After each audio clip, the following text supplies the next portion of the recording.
fellow Westorians. I'm Aziz, with me is Ashea, and this is Valar Rereadis. Each episode of Valar Rereadis, for the Winds of Winter, will feature a guest or guests. We'll take a closer look at each chapter, going through them one by one instead of in batches. A standard warning must apply as well. These chapters are subject to change by the time we see them, and in fact, that's going to be one of the very first things we discuss. This chapter is full of rabbit holes and great discussion topics. We're going to have a lot to say about it. It's a very fun chapter, one of the most popular of the sample chapters. And with us today to discuss it is our good friends and podcast compatriots, Learned Hands Podcast. Hey, Mary and Clint, how are you guys? We are good. I just realized when I was looking at this outline and your note that this is called the Bloody Hand Cometh, that we are the Learned Bloody Hands Cometh. Right on, yes. That's a good point. It all works out. We should have the Bloody Learned Hand or the Learned Bloody Hand. We'll have to work either on works. That. Yeah, it's all. Yeah, it's definitely a fruitful arrangement of words for sure. So you guys are somewhat new on the podcast scene, and you've done a lot of great work already. Lots of excellent episodes, and your approach is somewhat different. You've got a bit of a niche, one that's kind of a big niche for this fandom. Why don't you go ahead and tell everyone about it? Sure. So we started the Learned Hands podcast in quarantine. It was literally like the day after lockdown. Good timing. Mary and I started talking like, maybe we should do a podcast just to like stay sane. And Mary is a wonderful lawyer. I'm a lawyer. And I had been writing some sort of legal analysis of A Song of Ice and Fire on my blog, Laws of Ice and Fire. And we were like, let's do a podcast. And so we did a podcast, and we've done now 19 episodes, 19 full episodes. And what we try and do is we look for legal or ethical or sort of good government dilemmas in A Song of Ice and Fire that we can explore. And we've had some trials, we've had some debates. We have had a lot of really interesting episodes that I think we have done a pretty good job of building on the wonderful foundation that podcasts like yourself, like this podcast, and Radio Westeros and Nauticast and on have done in terms of analysis and theory crafting and all of the great work that has been done. And so we just try and look at things like lawyers because we are. That's a really good way to put it. Yeah, and you're right. There's a lot of topics that are legally, have a lot to do with legalese and legal situations, and it comes down to interpretation, and that's something we love to debate in the fandom. And so having people that know their stuff adds a whole nother dimension to it. I'm sure, like you all out there listening, if you're not familiar with Learned Hands Pod, you could probably immediately think of several legal style issues that would come up within Song of Ice and Fire. Some simple ones like Rob's will, or just any sort of succession issues when you have multiple claimants, or rules about the Night's Watch and things like that. So that is really cool. So we'll put your expertise to work here today, as well as your analytical minds, and we'll have a lot of fun along the way. As well, check out goodqueenally.tumblr.com. That's Allie with one L. Nina is always contributing lots of great notes to our episodes. Today is no exception. In fact, I want to shout out you guys in Learned Hands Pod and Nina for being way more knowledgeable about theater and Shakespeare and stuff like that than me, because I've long pointed out that as far as George's influences, that's one of my blind spots. I'm not very well versed in such things, so it's great to have people that do know at least some of it or some parts of it, and that gives us a nice, well-rounded batch of takes. Also want to shout out Joe Buckley and Emily of the Eyrie, the Isle of Faces podcast. They were on just a few weeks ago. I'm sure you'll see them again in a future episode, but they've got their own show over there, Isle of Faces, and they're doing Valar Rereadis in tandem with us, so they'll have a Mercy episode out as well, just like they always do. We will be taking live questions as always. We'll answer the majority of them at the end. A few of them I weave in throughout because they're particularly relevant to certain topics we've chosen to discuss. But if you want to send questions ahead of time, you can do that, or you can ask them live, and Ashea will fit them in. Each episode of Valar Rereadis for Winds of Winter, of course, also starts with a history of the chapter itself, a little meta history. Also looks like a shout out from Brandon Winslow here. Says, missing you guys today on a staycation on the other side of Puerto Rico. Have a great stream. Look forward to listening later.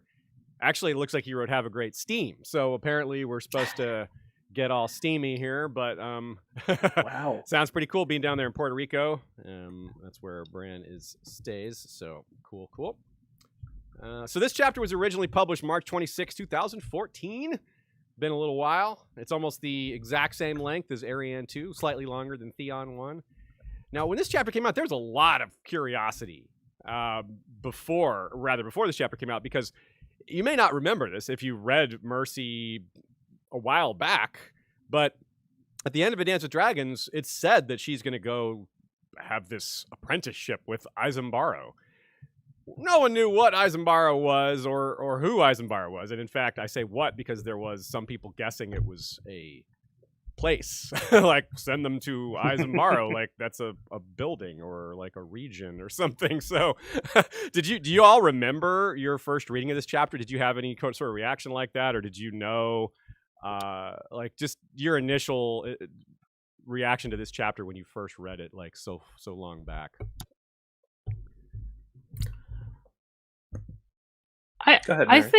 I think when I first read this chapter, I had been waiting to read all the TWOW chapters at once, and I was in an airport in Dallas, and I was just so it was just sort of a weird out of body experience, because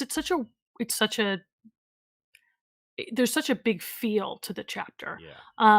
And so it's always sort of stuck with me, that I felt really displaced when I read the chapter, and that was really fitting. Yeah. What about you, Clint? I think I don't have a specific recollection of when I read this chapter. It would have been after it was published, significantly after it was published, because I didn't finish the books until I think 2015. Okay. So then I went back after I finished the books and was like, oh, there's a bunch of TWOW chapters. I should probably read those. And when I read them all sort of in no particular order, I was definitely struck most by this, and we're going to talk a lot about it going forward, about this sort of atmospheric feel of this particular chapter that is wholly different than the other TWOW chapters, but I think pretty much all of A Song of Ice and Fire, there is just a beat and sort of an atmosphere to it. It's hard to pin down like what word to use, right? Like I'm with exactly. you. Like, what do we call it? It's like hard. It's just like the haze, the fog of Braavos, like really describes. It's like hard to put your find the right words for it. Yeah. Right. Yeah, I agree with you. It's for me, it was kind of similar. It's there's something about it. It's hard to put your finger on that feels different about this chapter, and part of it is Arya's identity is shifted. Part of it is a different area. I mean, yeah, there's it's like a recipe of different ingredients that adds up to this thing that's very hard to quantify or qualify. I think all of our listeners can just listen to our old episode on Mercy to get our reactions straight after it came out. That's true. We did an episode on it pretty quickly back when our podcast was fairly new. So it's very different. Not necessarily, mostly because there's so many different things that have happened since then. You know, so much time has passed. We've been able to explore a lot more ideas, and I remember very clearly I was very upset at this chapter. Upset is putting it extremely, but I was turned off. I could tell that the 5-year gap was skipped, and I didn't think it was for the best. I've kind of come around a bit on that. I still think there needed to be some gap, but it was very dark. with Arya, and a lot of people said, well, what's the difference between sexual violence and violence? But it was different to me. It was. And I don't know about you guys. Were you particularly shocked?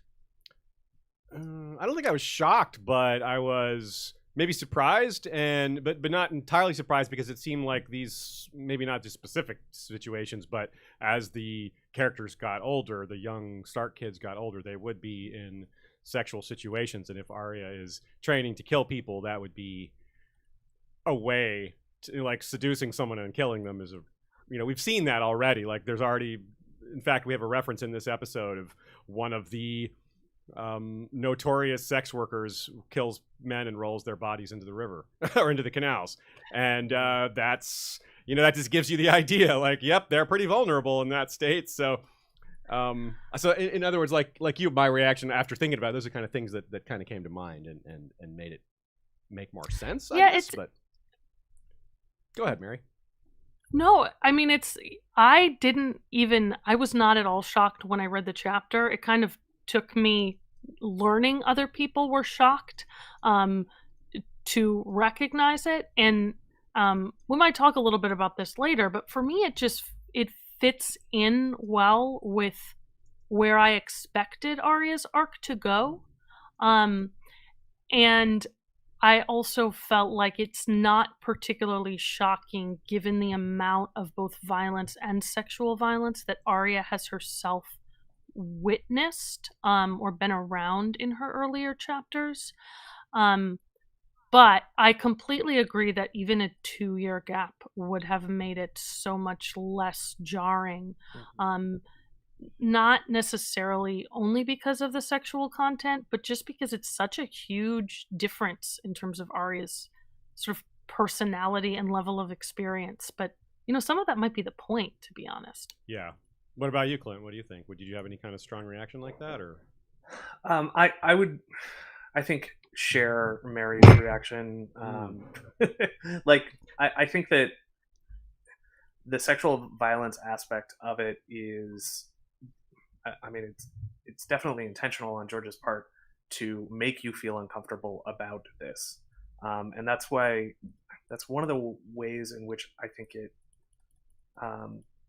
You end up in this weird sort of purgatory space in this chapter, and we'll talk a lot about this, but and that sexual violence aspect is like a way of sort of jarring you out of it into more of the things that are more familiar to A Song of Ice and Fire readers. Yeah, and it's certainly not glorified, right? It's not like he's not saying this is good. The worst people get killed.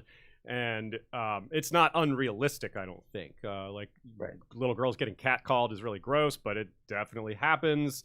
The character of Bobineau doesn't seem terribly unrealistic, being kind of gross and touchy-feely. That seems like he's drunk all the time. Like, that seems completely like real-world-ish.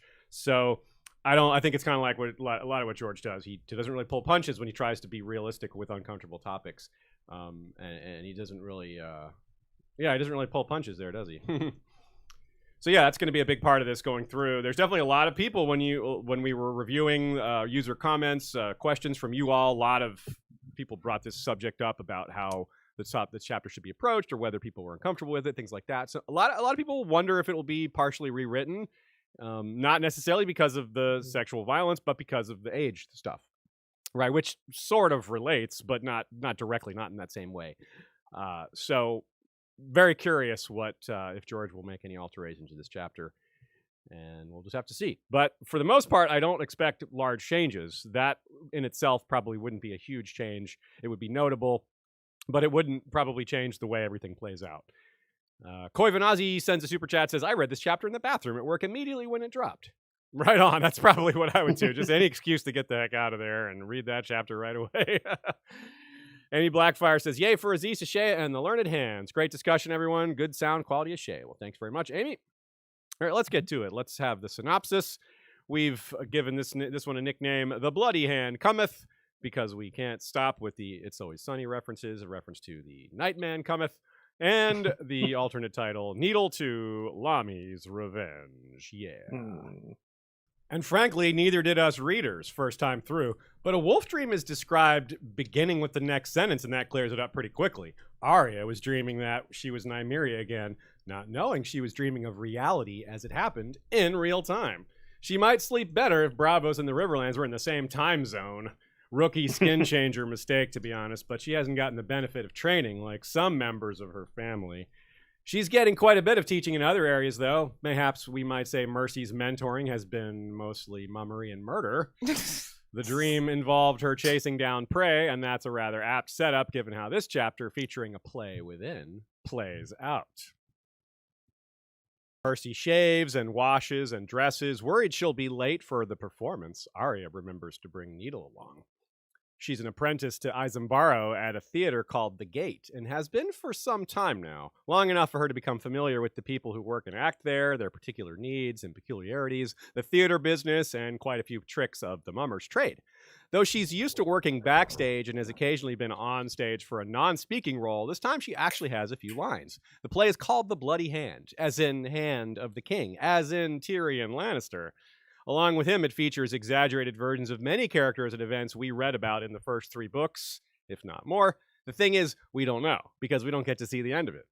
They're throwing this play about Westerosi people and affairs to honor an envoy from Westeros. It turns out to be Sir Harry Swift, whom we readers and podcasters have jointly mocked many times, and rightly so. If they knew this man better, they might not be so quick to throw anything in his honor other than additional mockery. Mercy makes her way through Braavos, giving us more detail on this fascinating city, but not as much as there might be, as she thinks of it as the thickest fog she's ever seen. Not long after she navigates the fog, she arrives at the gate. Isambaro then addresses the company. The King of Westeros is sending his envoy to do homage to the King of the Mummers tonight, he told his troop. We will not disappoint our fellow monarch. We? Said the snapper, who did all the costumes for the mummers. Is there more than one of him now?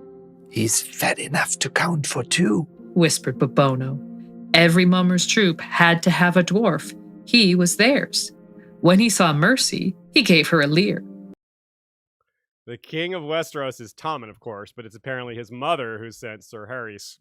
He's there to get money from the Iron Bank, and whom we know have already decided to support Stannis. We know most of this already, but Arya herself learns it here by overhearing the guards speak of it. But she's not terribly concerned with what they have to say because she's recognized one of them.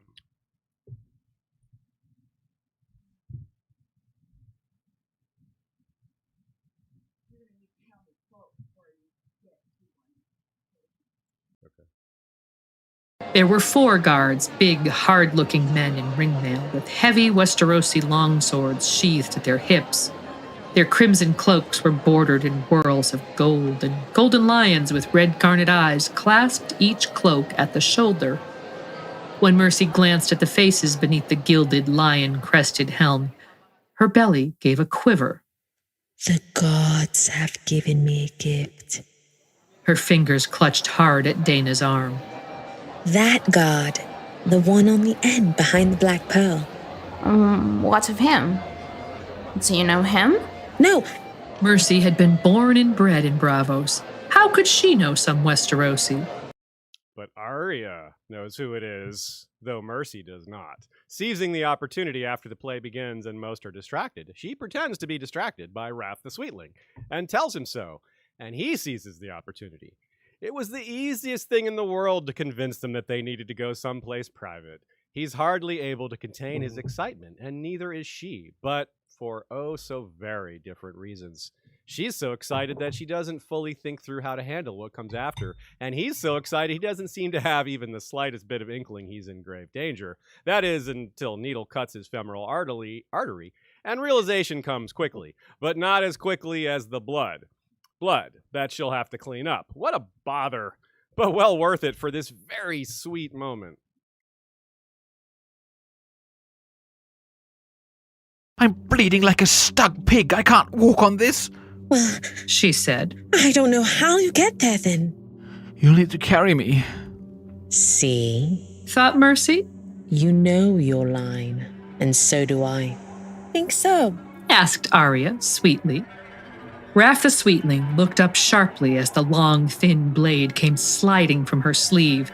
She slipped it through his throat beneath the chin, twisted, and ripped it back out sideways with a single smooth slash. A fine red rain followed, and in his eyes, the light went out. Valar Morgulis, Arya whispered, but Raph was dead and did not hear. But in the land where the spirits of the dead reside and keep watch over the living, Lami Greenhands heard and saw and nodded in approval. Yes. Really, it's harder to write a better revenge moment than that. It's just so sweet. Like, we're not supposed to root for things like that, but we are supposed to root for things like, I don't know, how are we supposed to feel about that? Let's get some general reactions about the chapter, just how it makes you feel. Like, is that satisfying? Is it a little dark, or is it both? Mary, why don't we start with you? Yeah, so for me, in contrast to a lot of what we get with Lady Stoneheart, this just feels really good to me without the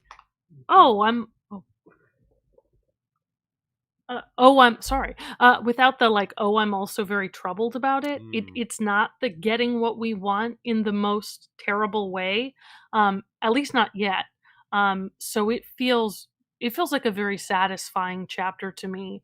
And in addition, all the atmospherics, like we alluded to before, I just love the ambiance of Braavos, and it seems to fit so well with the juxtaposition of this weird place, plus Arya kind of rediscovering her Stark identity and her list. It's my favorite TWOW chapter. Right on.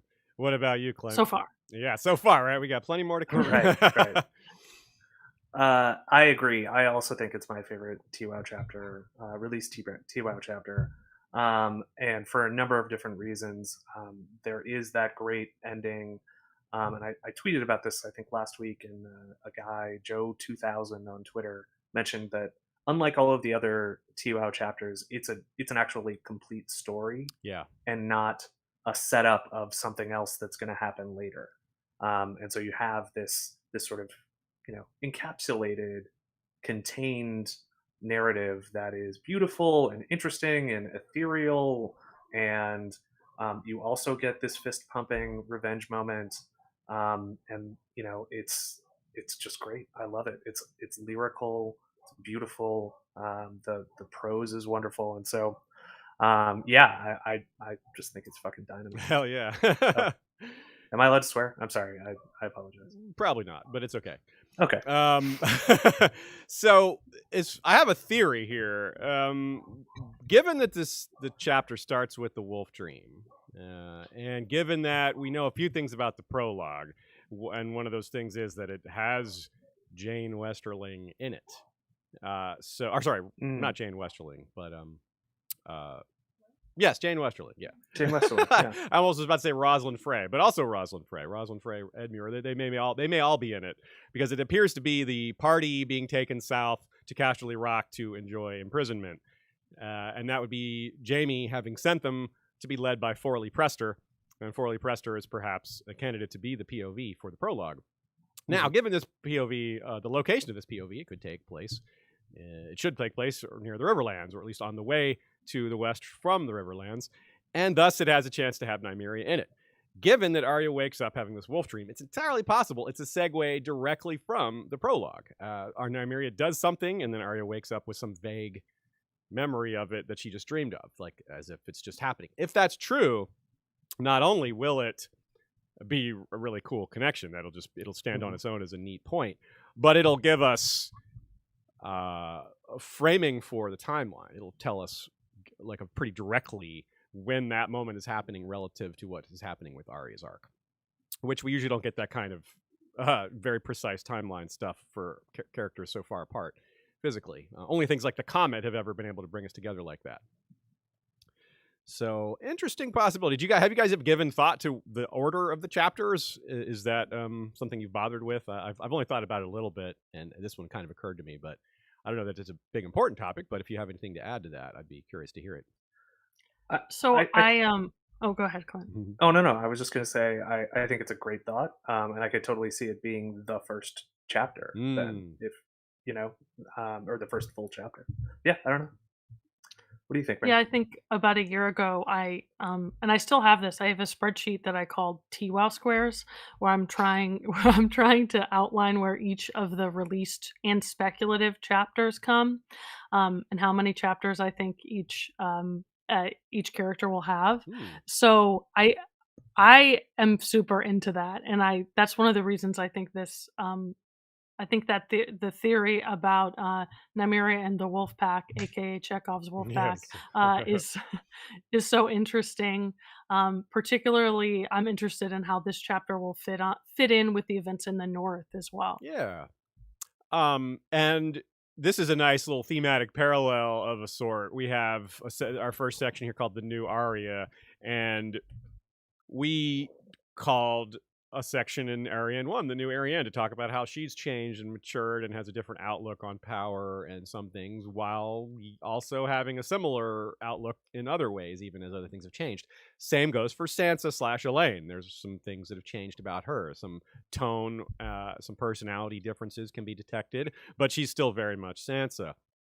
Of course, Arya is a much stronger parallel to Sansa than Ariane might be because of, obviously they're both Starks, but there's the name parallel with the Catelyn stuff that we've talked about, and a few other parallels that are maybe a little under the radar.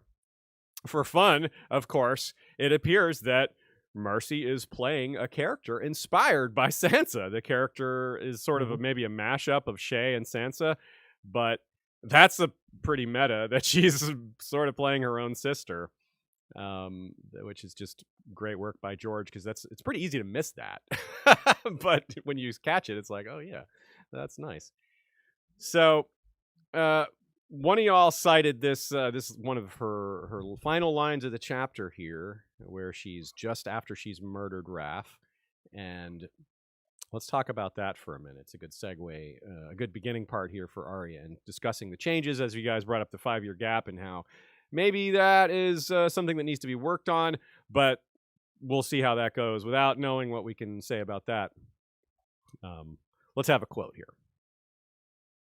Mercy, mercy, mercy. She sang sadly. A foolish, giddy girl she'd been, but good-hearted. She would miss her, and she would miss Dana and the Snapper and the rest, even Izimbaro and Babono. Real quick shout out to the folks who participated in the audio production. That's Lady Gwen's voice you hear. Mercy was played by Girl Nettles, who is in the chat right now. Oh, excellent. Hey there, Girl Nettles.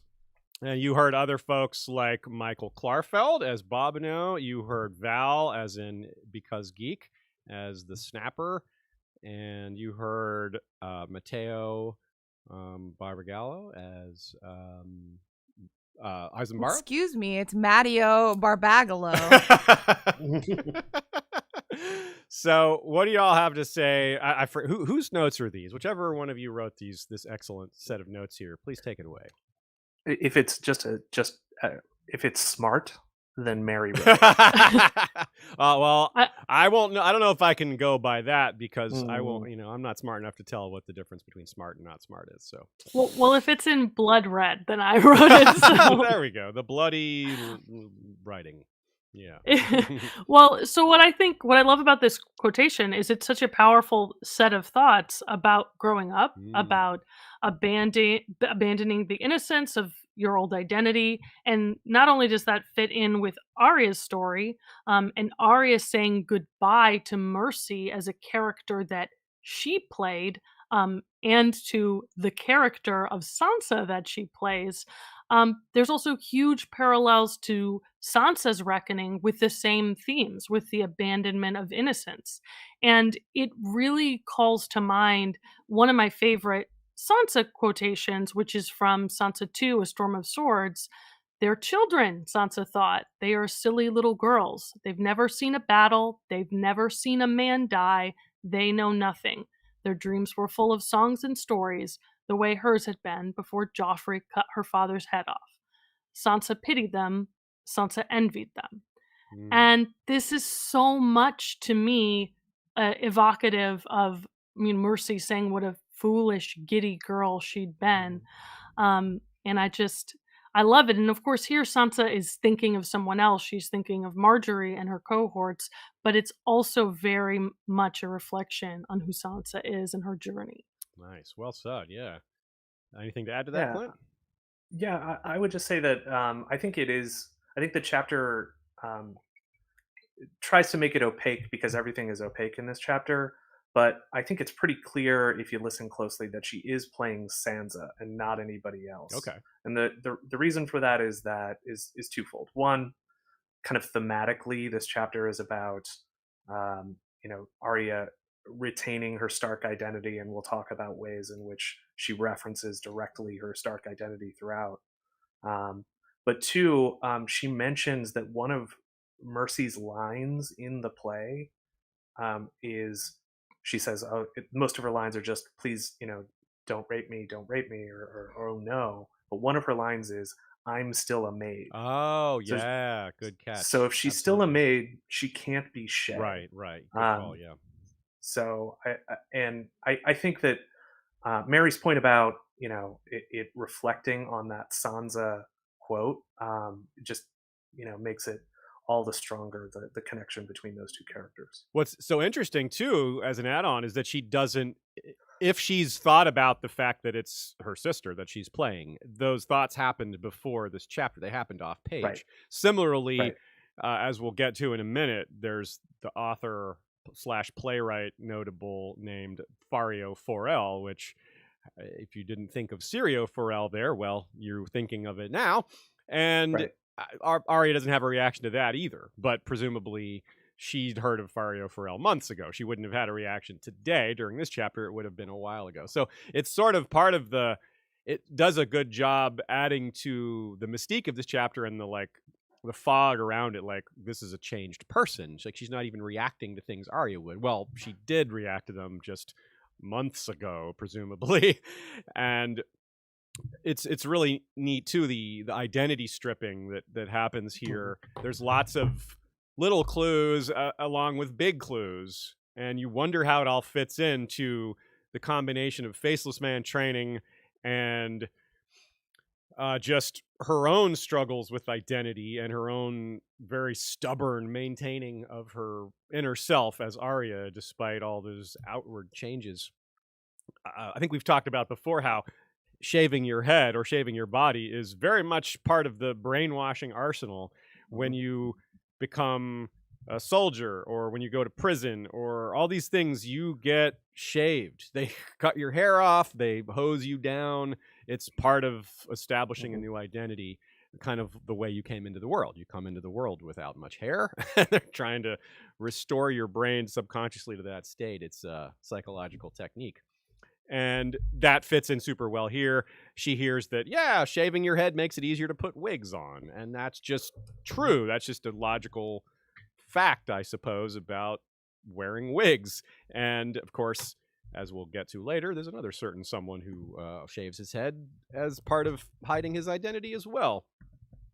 But there's another wrinkle here that doesn't apply to that character, who, of course, is Varys. Varys doesn't use magic, or at least as far as we know, if we believe his line about not trusting in magic, which I tend to. It's one of the things I do believe about him. But that's a whole nother story. We're not going to get into that. Point being, Joe Buckley and patron Eric Forg bring up something interesting, which is that in the Ugly Little Girl chapter, when she's wearing a new face, a real face, not a disguise face, actually puts someone's skin on, she feels impressions and emotions and memories and pain from that face. It's got memories of the body it used to belong to. So the question is that part of this? Is that part of what's affecting Arya as well? Because this is one of those faces. At the end of that chapter, the kindly man looks at her, grabs her chin, and says, well, you'll need a new face for that. A pretty one, I think, this time, right? So this is not Arya's face. This is another face from the sanctum. And that could be potentially impacting her personality, which would be, about one of a dozen things that are impacting her identity here. Do y'all have any thoughts on that, or is that just something that you just should acknowledge as a possibility and you can't really get much detail on? We'll start with you, Clint. Yeah. Or Mary, you started, so go ahead. No, just someone brought that up to me recently, Shiloh Carroll, and I just thought, I never thought of that, and it makes so much sense to me. It really is. What do you think, Clint? I agree.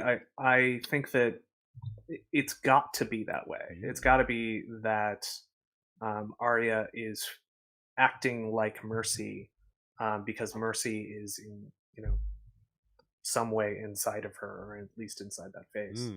And maybe that's, part of what the sort of ethereal atmosphere of this chapter is.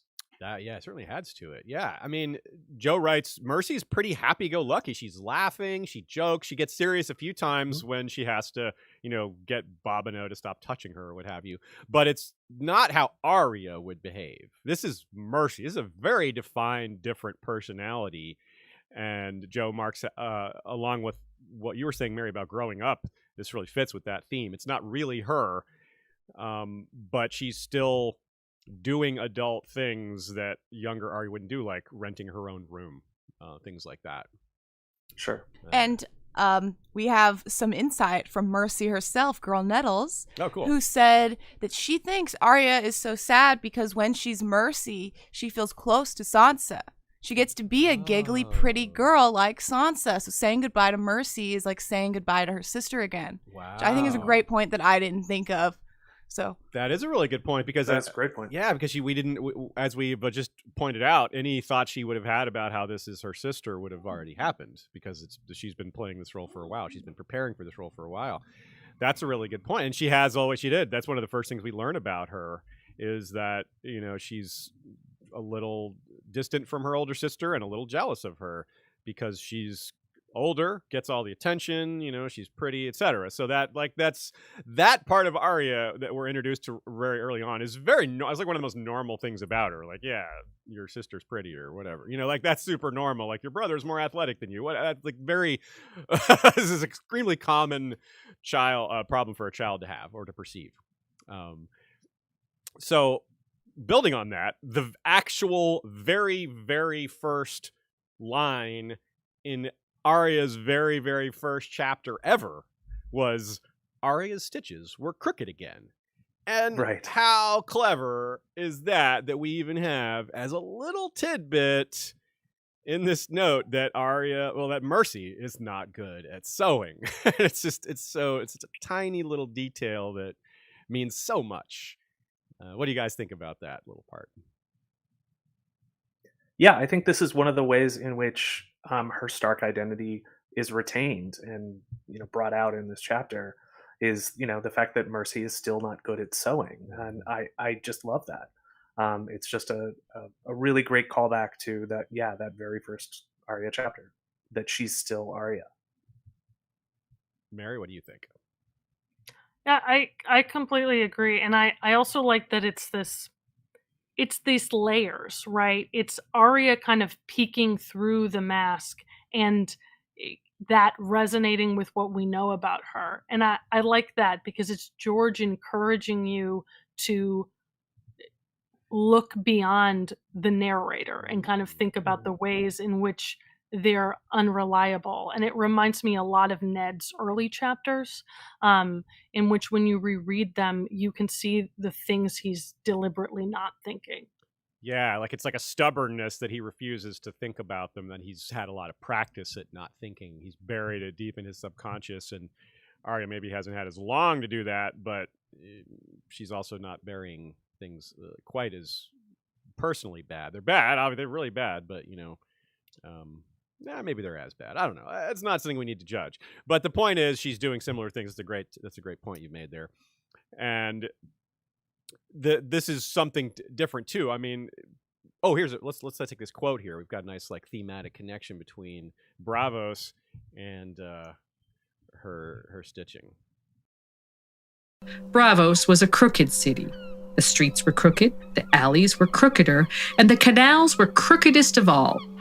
Now, of course, and what she's doing is somewhat crooked, working for a murder cult. I mean, she may not use her skills for evil or even for neutral, but we'll see. We'll see about that.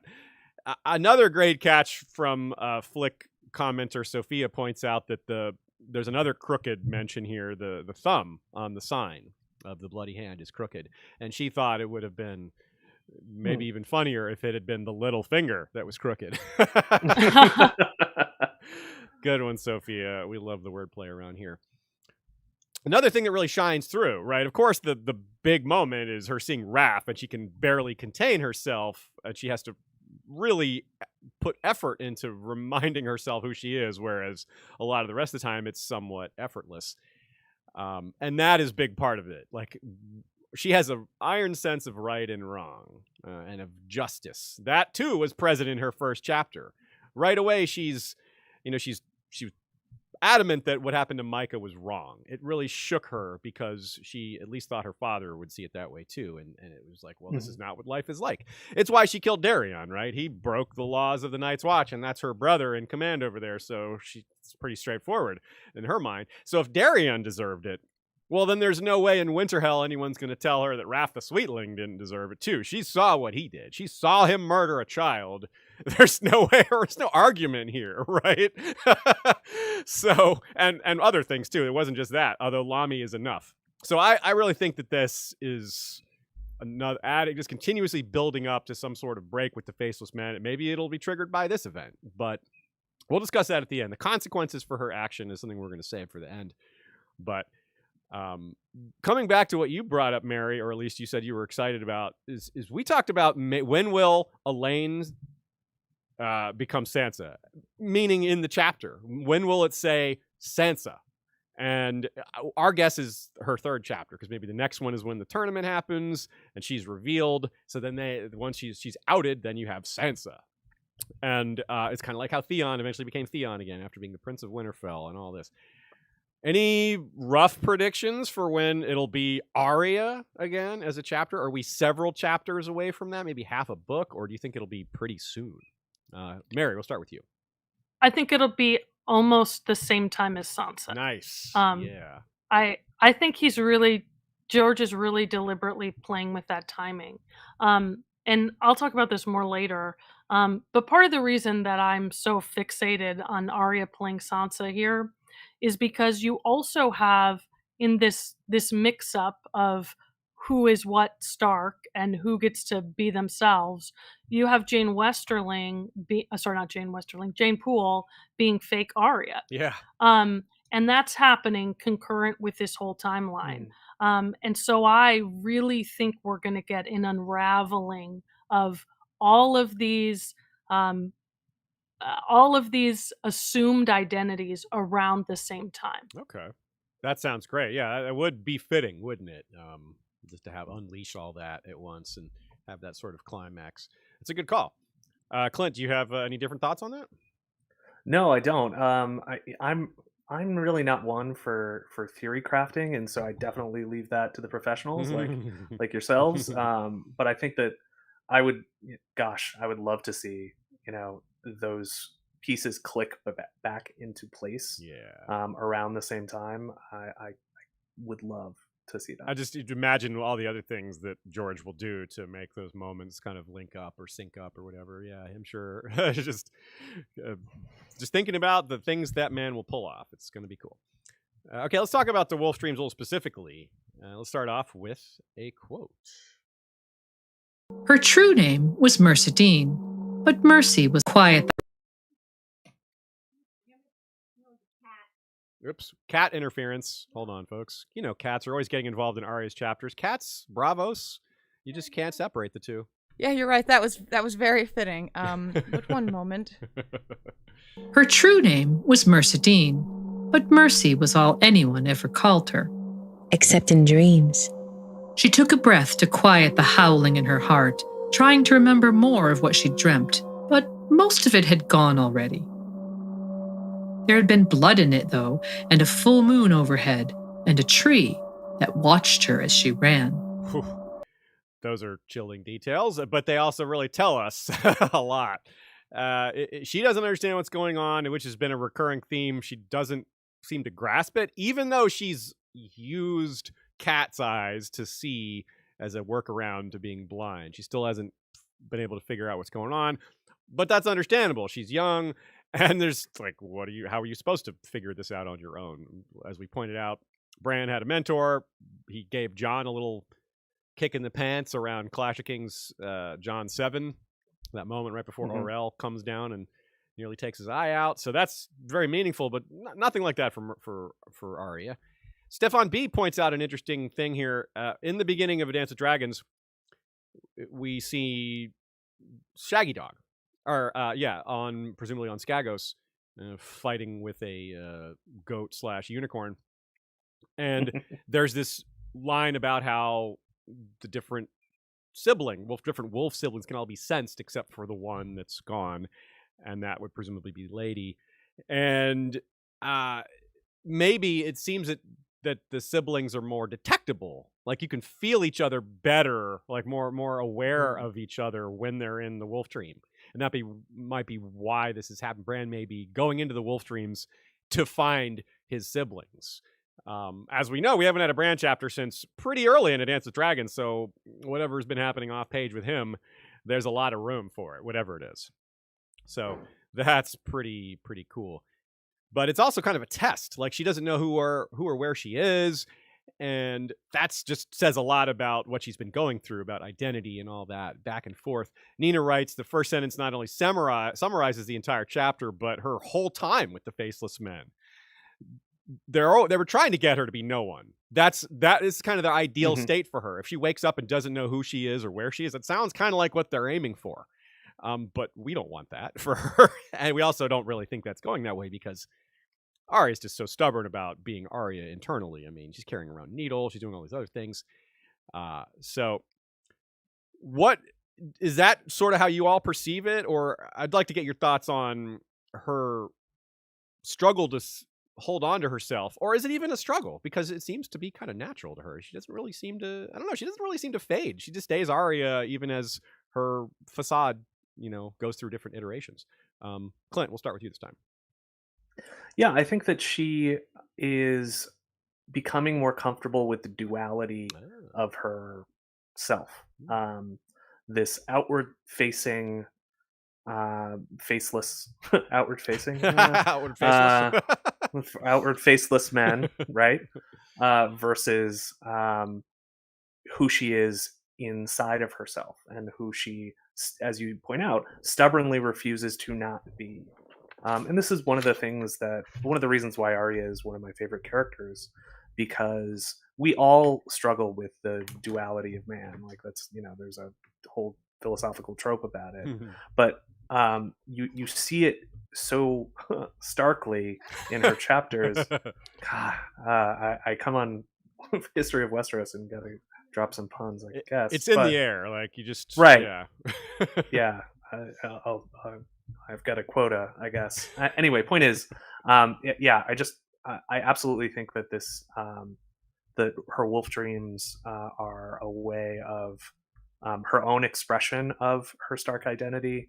I love this little intro part where there's a tree that watches her as she runs, and it's like, "Hi, Bran, how are you? Good to see you. Yeah. Thanks for popping up in an Arya chapter."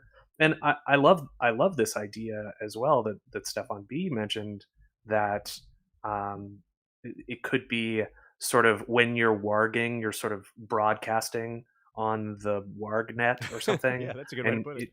You're just sort of easier to pick up. And that makes a lot of sense, right? Like, they're sort of activated in that magical way. And so other people who are practicing types of magic can pick them out. I think that makes a lot of sense. And it pops up elsewhere, right? Like when Jon meets Varamir, and when he meets Borak, they're like, "Oh, right, hey, brother." Right. They instantly know. So yeah. Exactly. Yeah, that makes sense. Mary, what about you? What do you think about this? So, Radio Westeros did this really great episode on the Inn at the Crossroads is this liminal space. They did, indeed. And I think Braavos is a liminal space for Arya. because it's a constant state of transition. And I think really specifically, and both Clint kind of alluded to this before, it's a purgatory where Arya is, kind of unmoored from time. And the other thing that's significant about purgatory is it's a place to forge your identity. It's a place of moral testing. And absolutely, that's what Arya is going through here. Yeah. She's discovering her sense of moral identity. And that is a huge, to me, theme of this chapter. And it relates in a lot of ways. I would contrast it to someone like Theon, who plainly sort of goes through hell and then is also sent into this sense of purgatory. And what is Theon's refrain? It's "you have to know your name." And here that's exactly what Arya is doing. She's remembering her name. And to me, that's the test that she needs to pass in order to be released from purgatory, to go back to Westeros. Someone in the chat asked what liminal is. It's it's a space between spaces, is a good way to put it. Nice. That's a very, very good take. I like that a lot, Mary. And maybe to add on just a little bit, it does really work that way. Even if you think about the attitude presented by the Faceless Men, they're very like in between good and evil. They're like, no, we're neither. We're not even really neutral. We're like a force of nature. We're the force of death. Yeah, it's like, Right. Yeah, that's really good. Yeah, let's move on to a similar related topic here.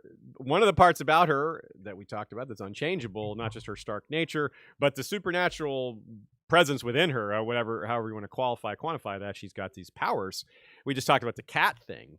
And the cat thing is not new for Arya. Her cats have been part of her arc since she got to King's Landing and started training with Syrio. And they've stayed with her this whole time. She went into the dungeons chasing after the cat Balerion. She's identifies with cats here. We talked about the cat being a workaround for blindness. And of course, Cat of the Canals. Her mother's name, Catelyn. Here is more cat action in quote form. She heard a cat yowl plaintively. Braavos was a good city for cats, and they roamed everywhere, especially at night. In the fog, all cats are grey. Mercy thought. In the fog, all men are killers. So, yeah, that's really cool. And I think it's building. I mean, I just love to point out that almost everyone on Arya's list and still alive, well, there's Gregor, so you can't say, you got to just say people still walking around. Right. He's at the Red Keep. Cersei's at the Red Keep. Meryn Trant is at the Red Keep. And yeah, they brought him to Braavos for the show but nope, he's at the Red Keep. So there's just pretty much everyone she wants to kill is at the Red Keep. And,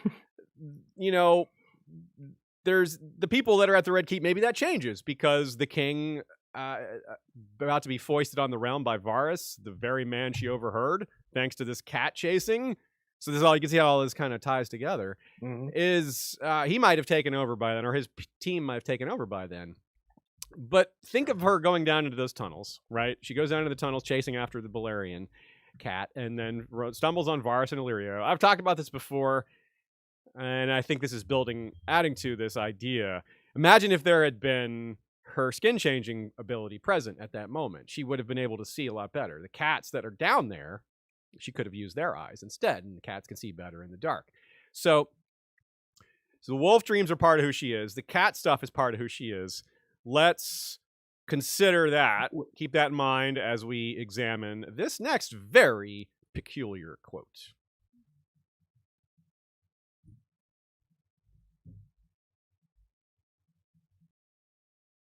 Last of all, she threw her cloak across her shoulders. It was a real mummer's cloak, purple wool lined in red silk, with a hood to keep the rain off, and 3 secret pockets, too. She'd hid some coins in one of these, an iron key in another, a blade in the last. A real blade, not a fruit knife like the one on her hip, but it did not belong to Mercy, no more than her other treasures did. That is cool. So this could all fit into the cat stuff pretty well because we have her remembering who she is, and we have these items she's carrying. We know the blade is Needle. That's pretty straightforward. The other items we'll talk about in a second. But Clint, you have another point about cats as well, don't you? Yeah, and it ties into what Mary was talking about liminal spaces, is that there's a long history of cultures believing that cats are liminal spaces in and of themselves. Egyptians worshipped cats. They sort of, in some ways, because they thought they were both sort of alive and dead in both spaces at the same time. It's also referenced in one of my favorite, middling Keanu Reeves movies in Constantine. He talks about it, how cats are both like in purgatory, in hell, and in the real space at the same time. They definitely don't obey the laws of nature. We know that much. That's right. And so like they're absolutely playing on that, and George is, I think, really playing on that theme of we're in this, to use Mary's phrase, we're in this liminal space, and we're dealing with these liminal beings, and Arya being, sort of a cat reference in and of herself for all of those ways, like you mentioned with Balerion. I think it all fits. Yeah. I also love this little quote about her mummer's cloak, and how it has pockets. And it reminds me of how every time you like compliment somebody on a nice new outfit, they go, "Thanks, it has pockets." I like that. Secret pockets are awesome. I mean, let's be honest. I don't ever have anything that requires a secret pocket, but I like having them. I like to know that if I acquired some really, sort of cool Aziz, really. Okay, I have one thing that requires secrecy. Sure. Yes. When you're talking about pockets, the only thing I can think of is what has it got in its pockets? No ring, apparently, but a blade, a key, and some coins. Let's talk about those. First, let me get here's a good paragraph by Nina to kind of kick us off here. Even Arya's costume nicely reflects her layers of identity. Her very plain, indeed poor initial outfit, which is a shapeless brown wool dress over her head with stockings that need mending, worn cracked boots, right? So this is all very like grubby, I suppose. Comforting, probably comfortable, maybe, but she could probably use some better boots. But it's fine. But it's covered by, quote, a real mummer's cloak, purple wool and red silk, rich fabrics which deliberately clash with the clothes underneath. So, yeah, the really nice cloak, really shabby pants and boots. It's very much a dichotomy kind of probably looks pretty interesting. You probably might look twice at that, like that. What's going on there? But it's super interesting that she's not only compartmentalizing her personality. This isn't like when Bran is taught that a little part of each singer remains in each raven. It's not like that. This is still very much Arya. This isn't a little part. There's a big Arya compartment holding all the Arya-ness inside Arya's head, Mercy's head here. And this is sort of like a little minuscule microcosm of that, the pockets that contain things that belong to Arya, not Mercy. So Needle, straightforward. We don't need to talk about that specifically. The key, well, actually, to start with the coins. The coins, what is up with these coins? Because you might be like, oh, well, everyone carries a little emergency money. Well, yeah, but why would she need it to be Arya's emergency money and not Mercy's emergency, or just some emergency money? It's specifically Arya's coins. So they have to be special in some sense, I think. And maybe they're just like keepsakes or mementos, but maybe it's one of these, like, maybe she stole some of the poison coins. Does you guys have any thoughts on this? Any theories or just kind of general confusion? Or it's a Faceless Man coin. Right? Yeah, she could have some of the to give out, to be like, about, hey, you need to recruit you. But would that be Arya's or Mercy's? Yeah, I don't. It's all the answers have small problems here, so it's very curious. Oh right, yeah. Any thoughts, Mary, or is it just kind of like a head scratcher? I think that there's a thematic reason that there's coins, right? The dual nature of identity. Yes. The coin, the skull and the crown kind of thing that Illyrio points out. That's a good point. Well, we'll have to leave that one as a mystery for now. Just a very big curiosity, though. I'm really curious about those coins. The key, perhaps equally, if not more curious, Why is it Arya's key? What is it a key to? Here's a strange word. Now, I searched for the word key in all of Arya's chapters. It only comes up 5 times in all of all of her books, all her chapters combined. And that's not counting compound words like key holder, which, of course, in that you wonder why I choose that one. No, you don't wonder why I choose that one. We'll be talking about the key holders later. But so I was trying to find clues, like what key, what this might have to do with. Is there any kind of other keys that have come up that might connect to this? So not really. The key to the inner sanctum of the Faceless Men, where they keep the faces, is described as ornate. The door is iron, so maybe it's also an iron key. So maybe she's got that key. I don't know why she'd need to steal that key to go back and steal another face. It doesn't seem like that would be necessary, but I don't know. But speaking of thematic parallels, several of you out there notice that her mentor, her recruiter, Jaqen H'ghar, is currently traipsing around with a key he stole from Pate after arranging to pay for it. And he, of course, paid for it with a poison coin. So we have things that kind of maybe connect. Any thoughts on the key? Mary, we'll start with you. Yeah, I picked up the same contrast that it's not an ornate key, and I do wonder if it's something else in the caverns that are beneath the House of Black and White, whether it could be related to the Iron Bank, and so I like that George hasn't made it the ornate key, right? Because I think that would be too much of a giveaway, and I do think it's likely something different because it seems like she wouldn't be able to take the key to the inner sanctum without someone noticing. So she's likely chosen something that someone doesn't think is quite as significant. And something that she doesn't plan on using right away. She took it to use later. It's not something like, oh, I need this now. Like, she's been holding on to this for a while, it seems like. I mean, this feels like a safe assumption given she's been at Braavos for a while. Right, so that makes me wonder if it's a key to a place that she's hiding stuff. Ooh. I wonder what she would be hiding, because she's got Neil with her, but there's other stuff she might want to hide. Yeah, that's a good point. What do you think, Clint? Yeah, I think those are all really good theories. I had not picked up on the key. Yeah. And so, yeah, I like it. Cool. Those are good. Yeah, we'll have to wait and see. And it kind of makes her a key holder of senses, in a sense. So there were 6 key holders in attendance. Yeah, that's right. There weren't 5. There were 6. So let's talk about a couple of general themes and parallels here. There's a lot of connections. We've already named a lot of connections that span Arya's entire arc, some that span a lot of the chapters in this general vicinity, meaning other chapters close to this one. That's one we'll start with here. The huge number of conceptual watchtowers or being watched or eyes. In Ariane 2, we went off very thoroughly about how many different towers were in that chapter, or things that were like towers, and not to mention the stone faces, the forest of stone faces below ground in the werewood caves there. Here we have this quote.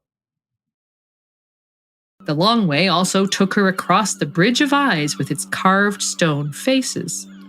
With that, we also have Stannis' tower at the Crofters' village, which is a big watchtower. We have that line in those chapters. The old gods are watching from their isle, because there's a werewood with a carved face at the Crofters' village that, Bran is possibly watching from. The Titan, the Titan of Braavos, talk about a big old watcher looking down on everything, roaring and things like that. And then I see, Mary, you mentioned the king of watching himself, Thousand Eyes in One. Yeah, so the idea that there is a whole bridge of eyes, of course it makes you think of 1,000 Eyes in One, which not only evokes Bran, but Bloodraven, and this is present throughout all of Arya's chapters. The other thing is that Arya, too, is used as a watcher by the Faceless Men. If you recall in her earlier chapters, she's spying on people and reporting back to the Kindly Man. That's how she gets her assassination mission for the cheating insurance salesman. So it's also implied when Arya's Blind Beth. We talked before about Arya worrying cats. So I think that there's a ton of implications that people are watching not only through obvious watchtowers, but also using other people's eyes to watch as well. Yeah, it started, didn't it start, Clint, with the that initial one with the tree that watched her as she runs through her wolf tree, and you cited that moment. That's a good catch to fit in all this. This is probably the seminal example here. What would you add to this? Yeah, and I think that it is a way that George is underlining how interconnected everything is, and how even with this bridge. I mean, it's notable that it is a bridge of eyes, a bridge So being cool. a way to to go from one space to another. That you're essentially being watched the entire time on this bridge, and that connects really very closely, I think, to what we were talking about earlier with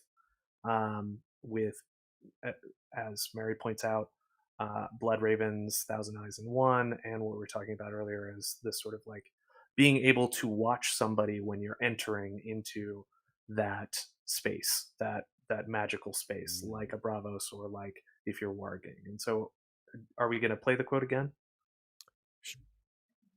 We don't have to. Let's do it. It's a great quote. All right. Her true name was Mercedine, but Mercy was all anyone ever called her. Except in dreams. She took a breath to quiet the howling in her heart, trying to remember more of what she'd dreamt, but most of it had gone already.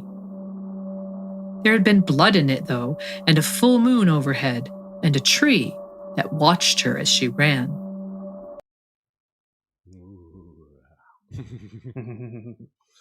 And so, yeah, I mean, if Bran is watching her as she's warging, I mean, it's just another way of her acknowledging, or at least the story acknowledging, that she is being watched, and is also watching at the same time. And that's so neat because it kind of is like, it keeps her on her toes. She has to stay in her identity, and if she slips for a minute, there's someone's going to watch and notice, whether it's the bridge, whether it's Dana, whether it's someone. There's always someone that could notice, or no one. I'm sorry, or no one, or no one. Hey, I get it. Hey.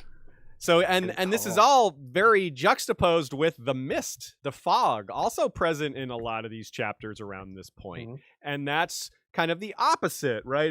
Gives you the opposite idea. Like, it's hard to watch someone in the fog, but if you have supernatural means, and if we're looking at it from a more metaphorical perspective, it still fits very well, and it sort of conceals who's watching you. And Mary, also, it gives you like a different kind of, it adds to that liminal feel, doesn't it? Yeah, it absolutely does. And that's why I feel like there's a really big parallel between this chapter and Tyrion's chapter in A Dance with Dragons at the Bridge of the Dream. And there's actually a ton of themes that kind of work in tandem. One, you have the mist atmospherics, but you also have rivers and water, right? Because the Shy Maid is also literally ferrying people, like you might imagine Charon ferrying people across the river Styx. And it, obviously Charon is the famous guide through the afterlife in mythology. And the other thing I want to point out is the Shy Maid is an interesting play on who Arya is playing as Mercy, right?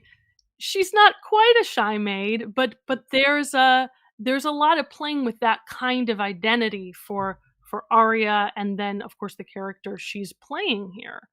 And the other thing that's interesting is you get this backward motion in time, this weird timey-wimey stuff that happens at the Bridge of the Dream. Yeah. And if you remember, as they pass under the Bridge of Dream, it's at that moment that Tyrion reveals that he knows who young Griff is, or at least that he knows who young Griff is pretending to be. And then after that reveal, through all of this mist and river, they pass under the Bridge of the dream again. It's inconceivable. And it's this example of the displacement of time and space that's associated with fog and the dull perception that comes with it. And I just think that the parallels thematically between those chapters are very, very strong. Well said. Yeah, that's really, really good. Yeah, the thinking of River Styx here, that's really good. That's gold. And you also cited this quote that we've played already, but since you marked this as one of your favorites, why don't we have it again? The mists seemed to part before her and close up again as she passed. The cobblestones were wet and slick under her feet. She heard a cat yowl plaintively. Braavos was a good city for cats, and they roamed everywhere, especially at night. In the fog, all cats are grey. Mercy thought. In the fog, all men are killers. So in the past, I've been somewhat aggressive about not repeating quotes in an episode, but because we have this audio production, I have the exact opposite attitude. I'm like, no, let's play it again. So total different. Nina writes also, there's some historical backdrop here. There's also just Braavos and fog. This is well established as part of the world building. Braavos was called the secret city. Literally, for more than a century, people didn't know where it was. So the whole darn place was concealed in fog within fog. Like fog on the streets, but fog on the whole world map, in a manner of speaking. So just as the fog concealed it from the people that wanted to do it the most harm, that would be the Valyrians.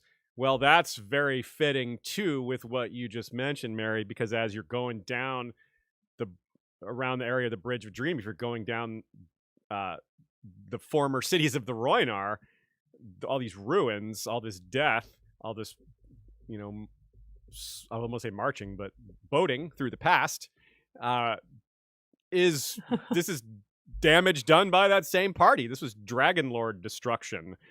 So, yeah, it is really amazing how you can draw lines between all these points and then wipe out all those lines and then draw a whole new set of lines with different connections and just start a whole different discussion, but with some of the same elements, but from a completely different angle. Yeah, really cool. And it's significant too, perhaps, that it's the foggiest day she's ever seen. That seems to matter. I don't know what to make of that. Do you guys have any takes on that? Just really interesting that George decided to write it. Like, she's been there a while, but it's the thickest fog she's ever seen. I don't really know how to interpret that, but I figure there's something to it. Yeah, I think George is just sort of doubling down on the extremeness of the imagery.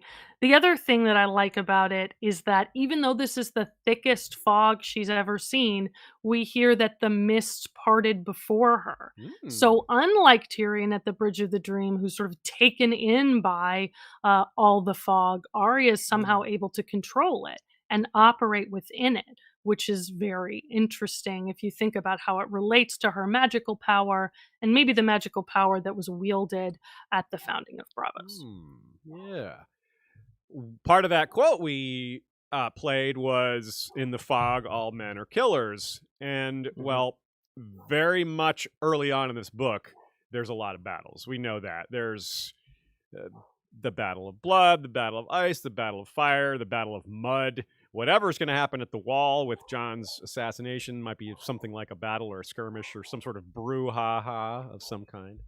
And here, it's not a battle, but there is trickery. And pretty much all those other battles involve some sort of trick. And so that, at least, is a thematic connection we have at the Stannis is probably going to trick them into the Ice Lake, followed by a trick to take Winterfell. We've got Kraken summoning and blood, followed by question mark to take Old Town. We've got mud and backstabbing outside Storm's End. We've got guile, quote unquote, to take Storm's End. We've got the Trojan fleet taking Slaver's Bay. We've got the Dragonhorn, which who knows what that's going to do. There's probably some other ones. There's definitely other ones from prior in the books. And there's probably some that we haven't seen coming. So This is luring an enemy away under false pretenses to make it really easy to kill them. That's the similarity. You get them in a position where they can't really fight back. They're not ready to fight back. They don't even see it coming. So that's really cool. And Mary, I see you've got a couple of examples that fit right in here pretty well.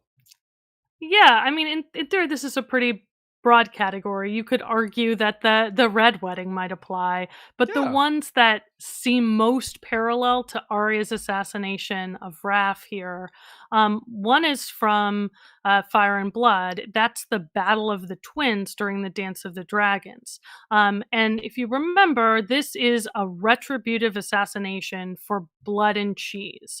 And what happens is there's two brothers that are twin brothers that are members of the Kingsguard.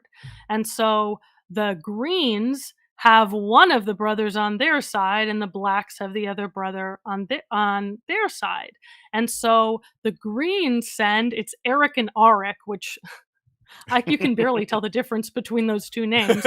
So the Greens send one twin to Dragonstone with the goal of assassinating someone, and it's subterfuge. The goal is that for him to gain admittance to Dragonstone on the premise that he looks like the other guy. They're exactly the same. And so that's a fun parallel here because, you also have Mercy, who's playing a sibling, possibly in this chapter. Yeah. It's the same kind of motivation. It's the same justice-given motivation. And it's also reminiscent of Lady Stoneheart's method of Frey killing that we get in A Storm of Swords. She offers a ransom as a false pretense, and then she, hangs the Frey who falls for the trap. True enough. And we even referred to that last time with, if young John Mudd wants to reclaim Old Stones, he's going to have to clean the place up, starting by cutting down that body. Totally agree with you there. Those are really good examples. And the Red Wedding is really good, too, because you already witnessed that. So that's particularly relevant in that sense for her personally. And I love the example of Eric and Arik. I think that's also very fitting in terms of pitting siblings against each other, something that's a big theme in A Song of Ice and Fire, and we hope it goes the opposite way for the Stark kids. Not that Arya and Sansa are likely to be enemies, but they aren't exactly tight, and maybe they will be later. Kind of the opposite of this. We actually went pretty deep with that topic, approaching it from different angles in our episode Serwyn of the Mirror Shield, which discusses a lot of different mirror image examples like Eric and Arik, which is that's what was happening there. You send a mirror image of one with a shield up to kill a dragon. Well, Eric is the mirror image of Arik. It's a rich parallel. I'm glad you brought that up. Related to that, we have disguise and false identity, very similar.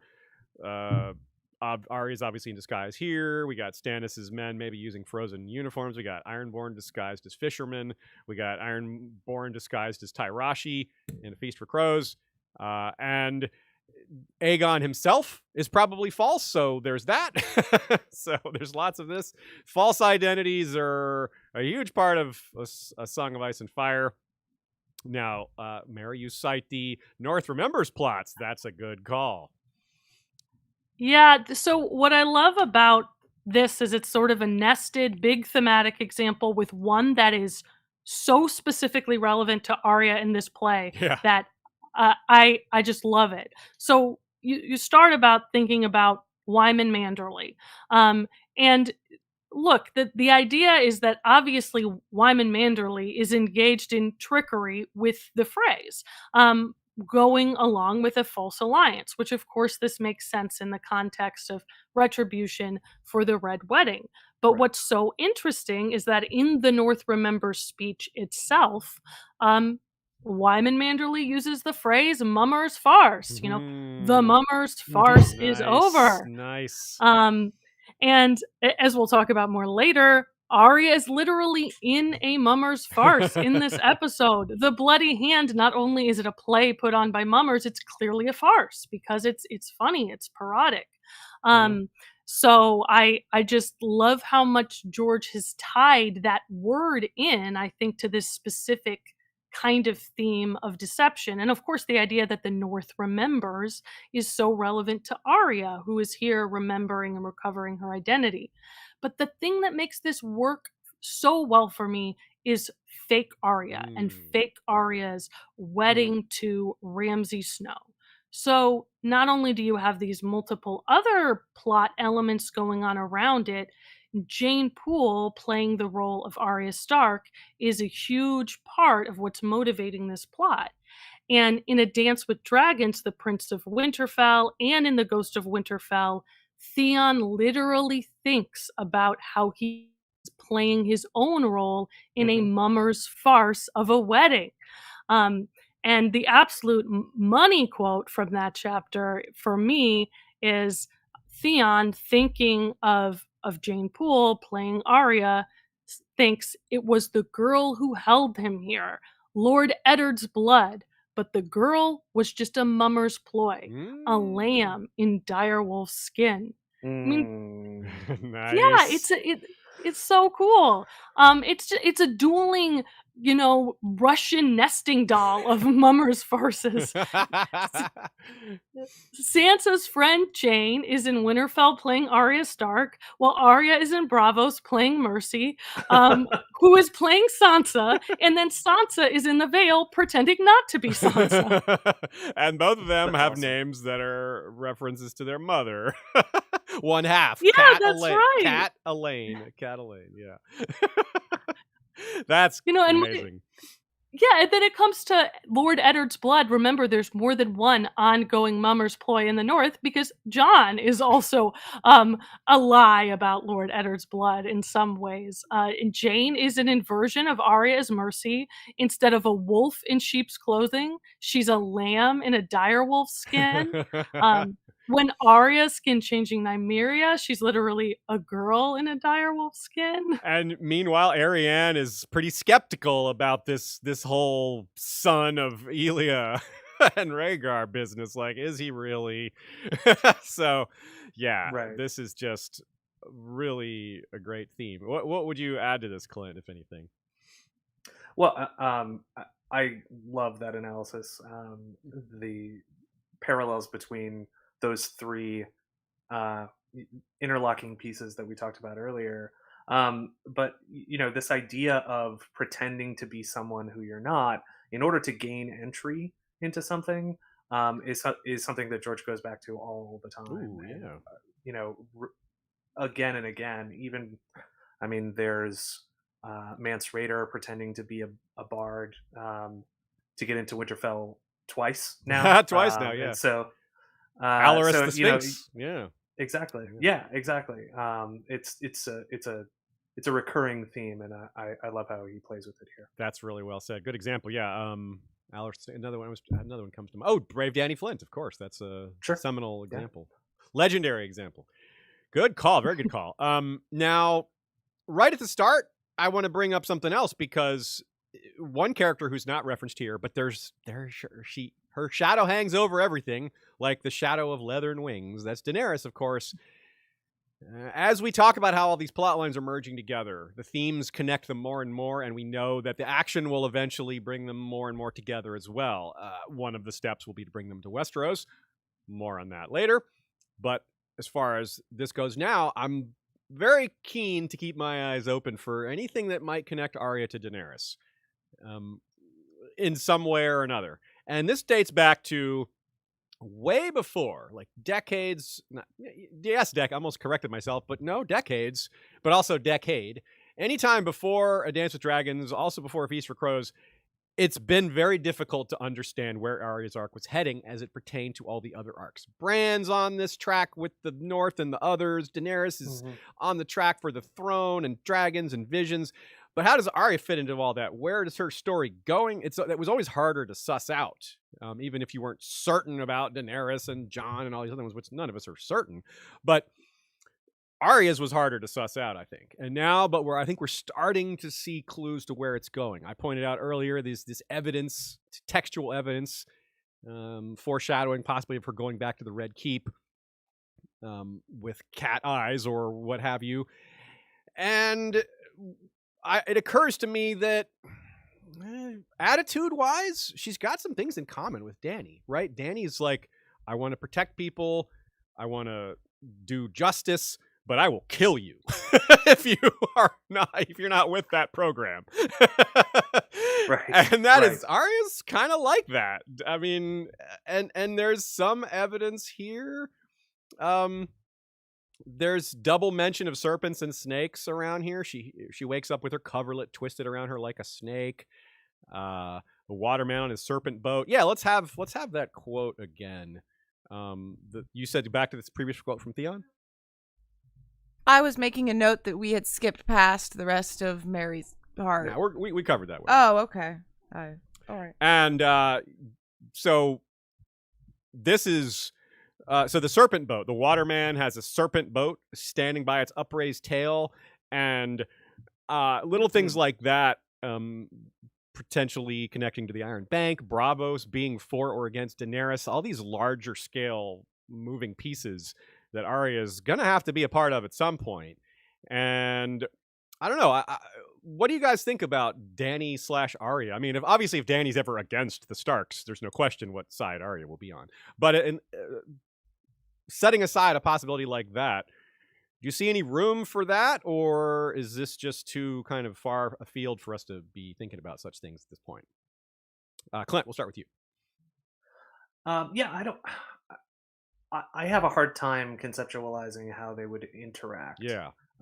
Specifically because I think that we have the show as a rough guide, but I think it's likely that her next steps will be towards the Riverland with the idea to go north. That makes thematic sense for Arya, and it would be hard for me to picture how she would interact directly with Dany in that sense. That said, obviously the entire continent of Essos is sort of mobilizing towards war with and on behalf of Dany. And it would not surprise me at all if the Faceless Men got involved in that on behalf of, or even in opposition to Dany, given the fact that they opposed the Valyrian dragon riders for lots of reasons, including the fact that they were slavers, but not necessarily exclusively because they were slavers. So I could see it happening. If she's still aligned with the Faceless Men, that she interacts with that. And I could definitely see, if we get more Arya chapters, people sort of passing through Braavos on the way to to war. She just needs to hear about Dany. Like, she doesn't even know Dany exists yet. Like, it's hard to, like you say, it's really hard to perceive this without, like, the two characters don't even know the other exists. Exactly. Yeah. But yeah, but also, like you say, things are just getting to such a fever pitch. The world events are so large scale now. It's like, how could she not become a part of these things one way or another? But yeah, how? I guess we'll see. Now, we have another sort of lead into this topic here within the chapter, kind of on a low key way. We have the reintroduction of the Black Pearl, and we've got a quote. The first Black Pearl was black as a pot of ink, said Dana. She was a pirate queen, fathered by a sea lord's son on a princess from the Summer Isles. The Dragon King from Westeros took her for his lover. I would like to see a dragon, Mercy said wistfully. Shout out to Lauren Scipione, who's playing Dana. I was naming some of the people in the production earlier and hadn't mentioned her yet. So, how you doing, Lauren? So, what do you all think? I think Arya will see a dragon. And another thematic connection, this is right next to Tyrion 1, or at least should be close to Tyrion 1, which he would have seen a dragon for the first time, which we don't know what that reaction is going to be, but it's probably something. And then shortly after that, Victarion and his men are going to see a dragon for the first time. And I don't care quite as much about their reaction, but I do care about it somewhat. And this is all pretty interesting, like throwing some dragon stuff in here. Are you talking about wanting to see a dragon? You can see why I raised this topic, because George is at least starting the ball rolling. Maybe the ball hasn't rolled very far yet, but it's rolling. It's spinning. Yeah, I'd love to see I'd love to see Dany interact with Braavos more. And I think that there's some strong reasons that that might be. Of course, Dany thinks about the house with the red door in Braavos. There is, of course, this connection between, like you mentioned, Braavos's history with the Dragon Lords, and how they will play out in terms of their alliance with Dany. We have the fact that Jaqen is looking for the death of dragons, potentially, according to some theories, at the Citadel. So the idea of Dany interacting with Braavos, I think, is a real possibility, and particularly interacting with the Faceless Men. And that, to me, is that's what I hear when I look at quotes like this, is when you see "I would like to see a dragon," when you see that in Braavos, is that the dragon's shadow coming back to find this lost colony. Yeah, and you wonder if that, I've certainly theorized a lot of times about what might drive Arya away from the Faceless Men, and that could be it. It could be Daenerys could be the thing that they split over. If she's like, wait, this woman's like doing all these great things, like freeing slaves, and why did you want to kill her? Like, so what if she has dragons? She's using them to do that. Could, like, Arya might not be down for that, being against her. But anyway, that's just one of theory of many. I see that Clint, you've made some notes on the origins here of the Black Pearl. Yeah, I love this quote about the Black Pearl, and specifically there's a line that where, like, she's so lovely that lights seem to burn brighter when she passed, which is, again, like, super hot. That sounds super hot. Yeah. B, that's sort of like another indication of this sort of like weird quasi-magical space that we're in. Yeah. Where if that actually happens, imagine if that actually happened. Whoa. Yeah. That would be, people would kind of, or it seems along the lines of this sort of dreamlike liminal space that we've been discussing. Mm-hmm. And then I also love the sort of history of the Black Pearl, the first Black Pearl, and the original Black Pearl, who was stolen, of course, by Captain Jack Sparrow. No, but like, you had it right. It was Captain Jack Sparrow. It was Captain Jack, right? Yeah. Like, it was his ship. No, like, I went back and looked because I wasn't sure who that Dragon King was, and it was Aegon the Unworthy. Of course it was, right? Yeah, right. But like, I just love that little bit of history that George slipped in there. It's good. That's very cool, right? Yeah, and you're right. That is kind of neat. That whole but the lights burning brighter when she passed, which it's like Dragonfire is hotter and she's hotter. Oh yeah, and so it just really fits. Good call. And it's it's a black dragon, not a red dragon. I don't know if that matters. Probably doesn't, because you couldn't really have a red pearl. I don't know how you do that, but you always look for the colors just in case, because you've got the two factions that are denoted that way. So that's a good catch and a good take. It isn't a good example. Like, right before she sees Wrath and she almost loses it, she's like, oh, I don't know. No, I don't. He just looks handsome. Yeah, that's it. I don't recognize him. But right. She has the same moment 3 seconds earlier, but with someone that she doesn't care about nearly as much, which is this person, the Black Pearl. Arya knows the Black Pearl. Mercy does not. Arya, well, I guess you could say Cat of the Canals knew the Black Pearl. Or I think it was Cat of the Canals. One of her alter egos did. So, so let's return to the issue of disguise in the logistics behind it. There's this very brief quote here that'll kick us off. A bare scalp helped the wigs fit better, Isambaro claimed. We have thus learned to associate shaved heads with disguises. Actually, we learned this before that line, thanks to Varys, but Egg as well, concealing his Targaryen hair by cutting it off, and Arya here. And I sure do love to point out how Arya is learning everything Varys knows about disguise and mummery, but more, like skin changing, right? So let's get a quick take from Nina here on this. This is going another level deeper in the Faceless Man's program of de-identification. In her first external roles with the Faceless Men, as Cat of the Canals, Blind Beth, and the Ugly Girl. Arya only had to pretend to be one individual, and all she had to remember was their backstories. Now, though, it's much more complicated.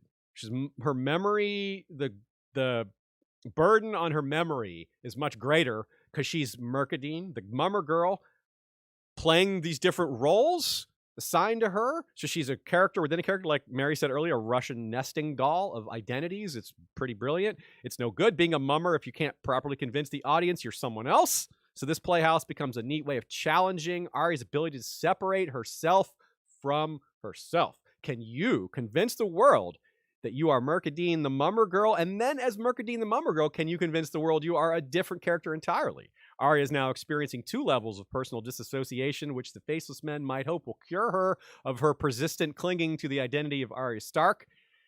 A playhouse is also just good training generally. I mean, actors, you got to master your facial expression. I mean, that part's really straightforward. Just general acting and all that. So this is all pretty rich. And it definitely does kind of put us in the space of Varys and Egg. And this is why I put these topics together. Those are both, one's a Targaryen, like sympathizer, or I don't know what Varys is exactly want to call him, but you get the point, Blackfire loyalist, something along those lines. We've talked about the Rhoynar and how that fit in well. Mary brought that up very aptly. And now we can go a little deeper with that, because it's all over this chapter in very subtle ways. Not only is the Black Pearl a bit of a nod to that, but we have this play from Fario Forel, not The Bloody Hand, but one he wrote before that's mentioned here, called The Wrath of the Dragon Lords, which is a reference to the destruction of the Rhoynar cities we just talked about. So it all connects. I can't even, it's just so connected. Mary, you have a note here about Fario. Yeah, so I think it's interesting in the context of a play within a play. I wonder if Fario is meant to be a self-insert by Martin, just wink, wink, in particularly because you get the line that he has the bloodiest quill in Braavos. Yep. And so, it's a stand-in for Martin, who has, the bloodiest pen. Good call. Good call. Very good call. Here's a quote. This is what Isambaro quotes this to the rest of the playhouse. It shall go ill for any man who fails me. That's a quote from Wrath of the Dragon Lords, and Garen did lose, and badly. It did go ill for any man who failed him, and the every man. Yeah, it went and ill woman, for just and child. all I the guess. Rhoynish, all of them. Yeah, it went pretty well for the Valyrians, but not really, because the curse of Garen was grayscale, and that was born apparently legendarily from this destruction, from Garen being forced to watch this, created the sorrows. So you can see why I'm like, Targaryen stuff is all over the place here, even though it's just at arm's length, or whatever pick your phrase to describe how it's not quite front and center.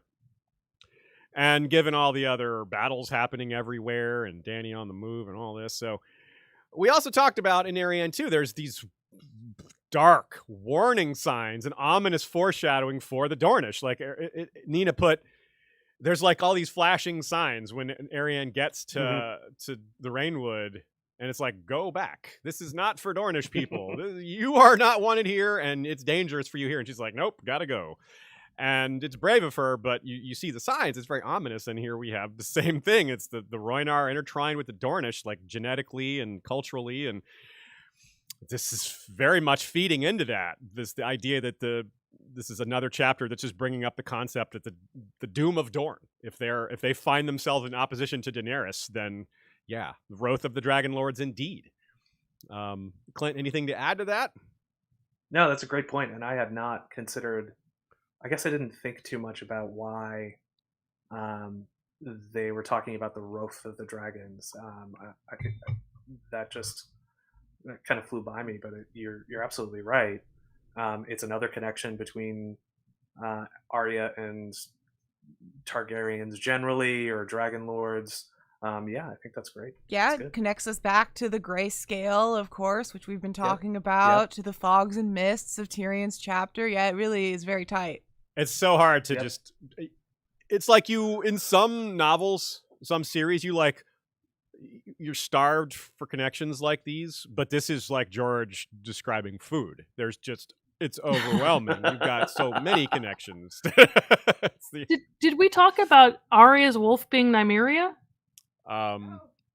You're right. We didn't even actually mention that. No, we didn't. And Nymeria is a parallel to Nymeria because it's like she's a princess that was ejected from her homeland only to rise again with a huge following and dominate an area. So she goes from a river, and it's the Riverlands. Like it's right. It's like where she's from, the Rhoynar, where there's like that's the Riverlands of Essos. So yeah, it really is a buffet of parallels and connections and awesomeness, just fist pumping greatness. George, you rock. But of course, that's just a play made mention of on the side. The Fario Farrell wrote The Bloody Hand, which of course is also nicely wordplay filled title. It's about Tyrion, focused on his time as Hand. It appears to depict Robert's death, Joff's ascent, and a few other events. Like I said at the beginning, we don't actually know how it ends because, Mercy runs off. But let's run through a few basics here. The Bloody Hand is Tyrion. It's played by Bobineau. In our audio production, that's Michael Klarfeld, as in the guy doing the maps in our video intro. He's multi-talented. Nice. Yeah. Nice. The Fat King is almost certainly Robert Baratheon. We don't hear lines from that character. The Boy King is almost certainly Joffrey.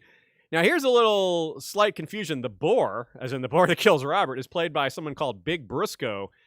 Now, I don't think this is the same Briscoe that she has spent so much time with, but I'm not 100% sure of that because that guy walks with a cane. And this Briscoe is acting and painting signs over doors, that's difficult to do. He just generally has a whole nother life than having kids. He's just a very different. I mean, I have to think that Briscoe is just a common name. There's multiple names for lots of characters. Yeah. But the Wikipedia says it's the same character. I don't think it is, though. It doesn't really go into detail as to why. I think they just didn't realize there was these details. I don't suppose any of y'all feel differently about that, but if you do, feel free to speak up. The queen has to be Cersei, I would think, and it's hilarious that it's Lady Stork. If you've seen the TV show, we actually see this character. In here, we barely see her at all in this version, which is that's too bad, but it still does the job. And of course, Arya is, as Mary pointed to, or was it Clint? One of y'all pointed out that it's almost certainly Sansa, not a mashup of Sansa and Shae. So, which makes more sense given all the identity stuff and the meta, the nesting doll business. So, yeah. The other reason I don't think it's Shae to put this out there is Shae is supposed to be older. She's supposed to be like 18. Ah, yes, you're right. You're right. So I mean, why would you take Arya to play Shae? I mean, so to me that implies that it's probably Sansa, but it could obviously be. It could be a mashup. I feel like there has to be like a little element of Shae just because there is the part about I'm going to be raped and murdered. Sure. And the murder like part, Shae would have been brought up like Tyrion. He murdered his father and his lover, his woman, and so they mashed that up. Okay, good point. Makes sense. I think that's the only real element there is that murder. Good point. The murder is a good clue. Yeah, and they could have that's absolutely a great point. And it could just be whoever wrote this play. Or did Fario Farrell write this play? He did, too? yeah. Mm-hmm. Okay, so Fario Farrell just wanted to make it bloodier. Yep. Much like George R. Martin. Yep. Gotta add that sensation to it. And Clint, you noticed something else here, kind of a meta joke about where it starts. Yeah, it notes that the Bloody Hand opens in a lich yard, which is a graveyard, basically. That is a very meta joke from George, I think, because the very first chapter in A Song of Ice and Fire opens amongst some dead people. So that's I saw that and I was like, oh, George loves referencing himself. He does. It's great. So we've talked about what she's learned here, but there's also the Faceless Men side of this. Like, what do they know? They expect her to learn these basic things, but did they know about the Bloody Hand? right? Like, do they know that this play, they're holding Westeros plays there? Is this part of her testing? Like, she's gonna see things from her own past and is gonna be tempted to do something about it? Or were they perhaps, they didn't know she'd run into Wrath the Sweetling, probably, but maybe they saw this as a particular bump in the road or something that she would have to be wary of, and unfortunately it went even more sideways because of the presence of these people that they maybe couldn't predict. So it's just worth considering how much they know about this. Do they send all their trainees to Isambaro? Like, how deep in the Faceless Man is Isambaro himself? Like, how much does he know? Probably not a lot, but he probably knows a little bit. Like, I'm very much wondering about these things, and it's one of these things we don't have answers for. It's kind of, I just throw this out there for you all to consider on your own and wonder about. Mary or Clint, anything to throw out to add to this, or are you kind of just with me on the old track here? Yeah, I just always think an interesting part about Braavos is, there's the idea that the Faceless Men can't kill someone who, that they know who it is, right? And so that people have this incentive to work for and serve the Faceless Men. And so I think it's interesting that Isambaro and the Playhouse, perhaps they owe some debt to the Faceless Men. So I like that idea that there is some potentially deeper relationship going on there. Yeah, you really wonder about that. That's just, I continuously refer to them like a mafia because they have these sort of deals with local businesses that are under the table that might involve the threat of violence. They certainly are. I mean, everyone's intimidated by them, even if the violence is implied or not. So you definitely just, if the Don asks you for a favor, you do it, right? It's that kind of thing. It's not like you just hope he treats you well, hope he gives you money for your service, but you definitely don't say no to him. And the god of many faces is the Don here, and that's in this sense. So,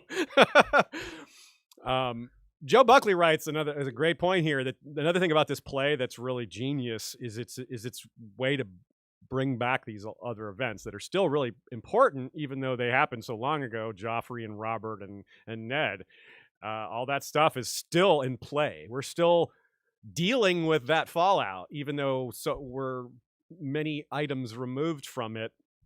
It's still super important, and that brings us back to Varys, which, Mary, I see you've got another example of Mummer's farce here, right?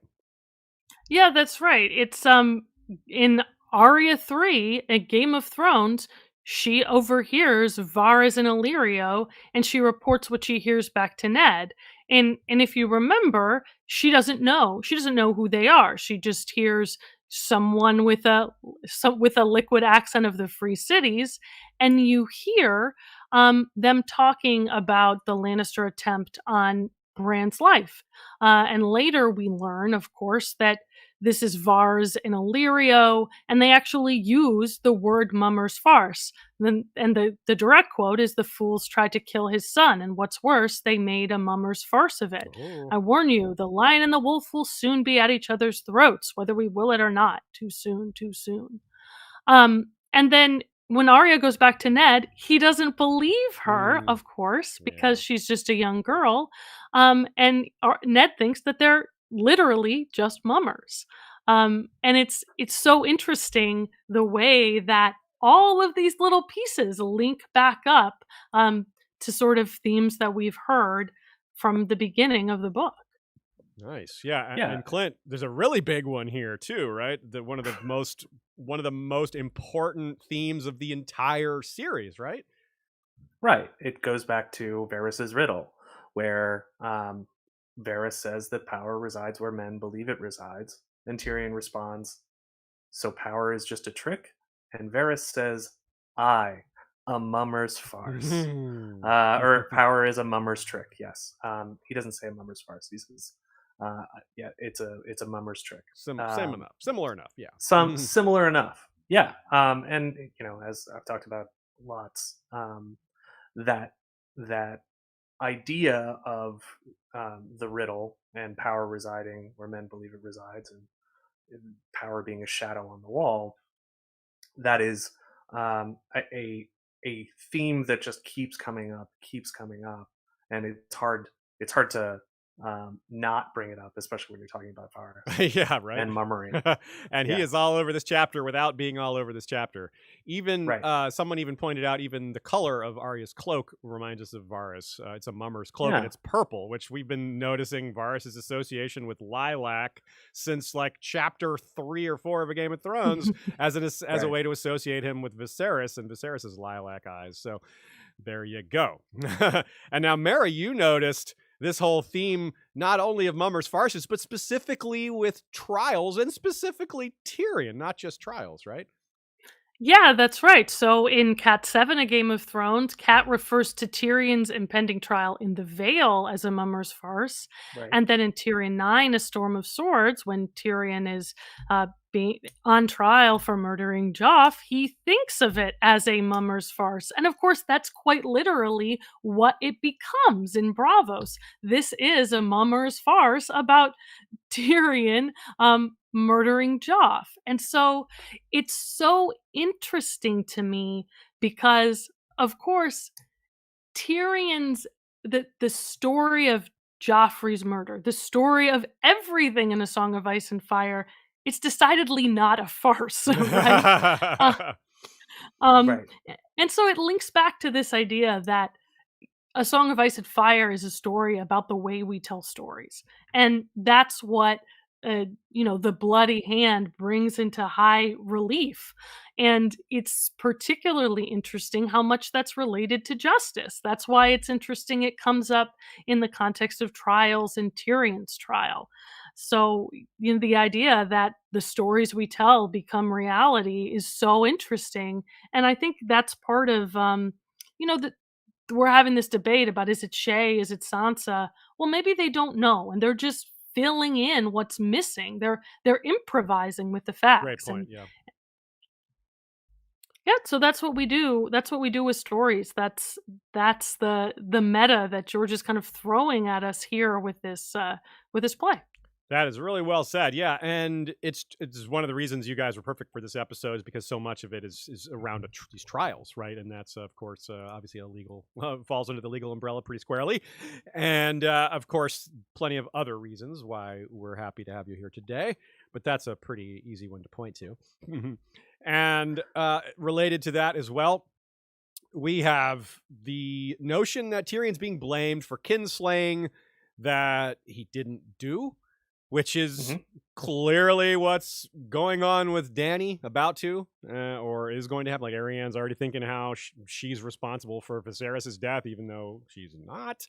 And she might end up blaming him for Quentyn, also not her fault. But something that brings Dany and Tyrion together, being blamed for murders that you didn't get blamed for, but there's absolutely no chance to convince the world otherwise. Like, this cat's out of the bag, to use a phrase that seems to fit pretty well here. There is no chance Tyrion convinces the world he didn't kill Joffrey. I think that's done. Like, he's probably never going to bother. He's like, yeah, no, this is it. He's even telling people. Like, he told, he's already out there telling people he did it, because he's like, well, that's what the world thinks. So yeah, I killed my nephew. It's just like, may as well lean into it. That's what everybody believes. Yeah. And this note that Mary mentioned about how A Song of Ice and Fire is about how people tell stories. It's a story about telling stories. It's sort of borne out by the play being, it's a play about the story in the story. So it's a story within a story within a story.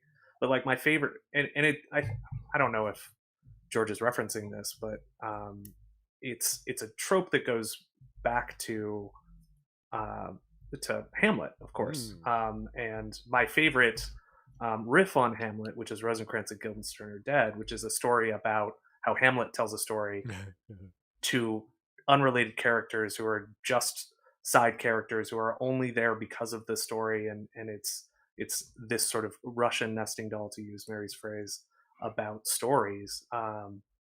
And I think it is possible, or probably likely, that George is referencing Shakespeare on some level with this play within play, because the play is at the gate is what the the place is called, the theater is called the Gate, which is pretty close to the Globe, which is where Shakespeare put on his plays. So I think it's a reference, and I love the reference, and it's delightful. Right on. Mary, anything to add to that?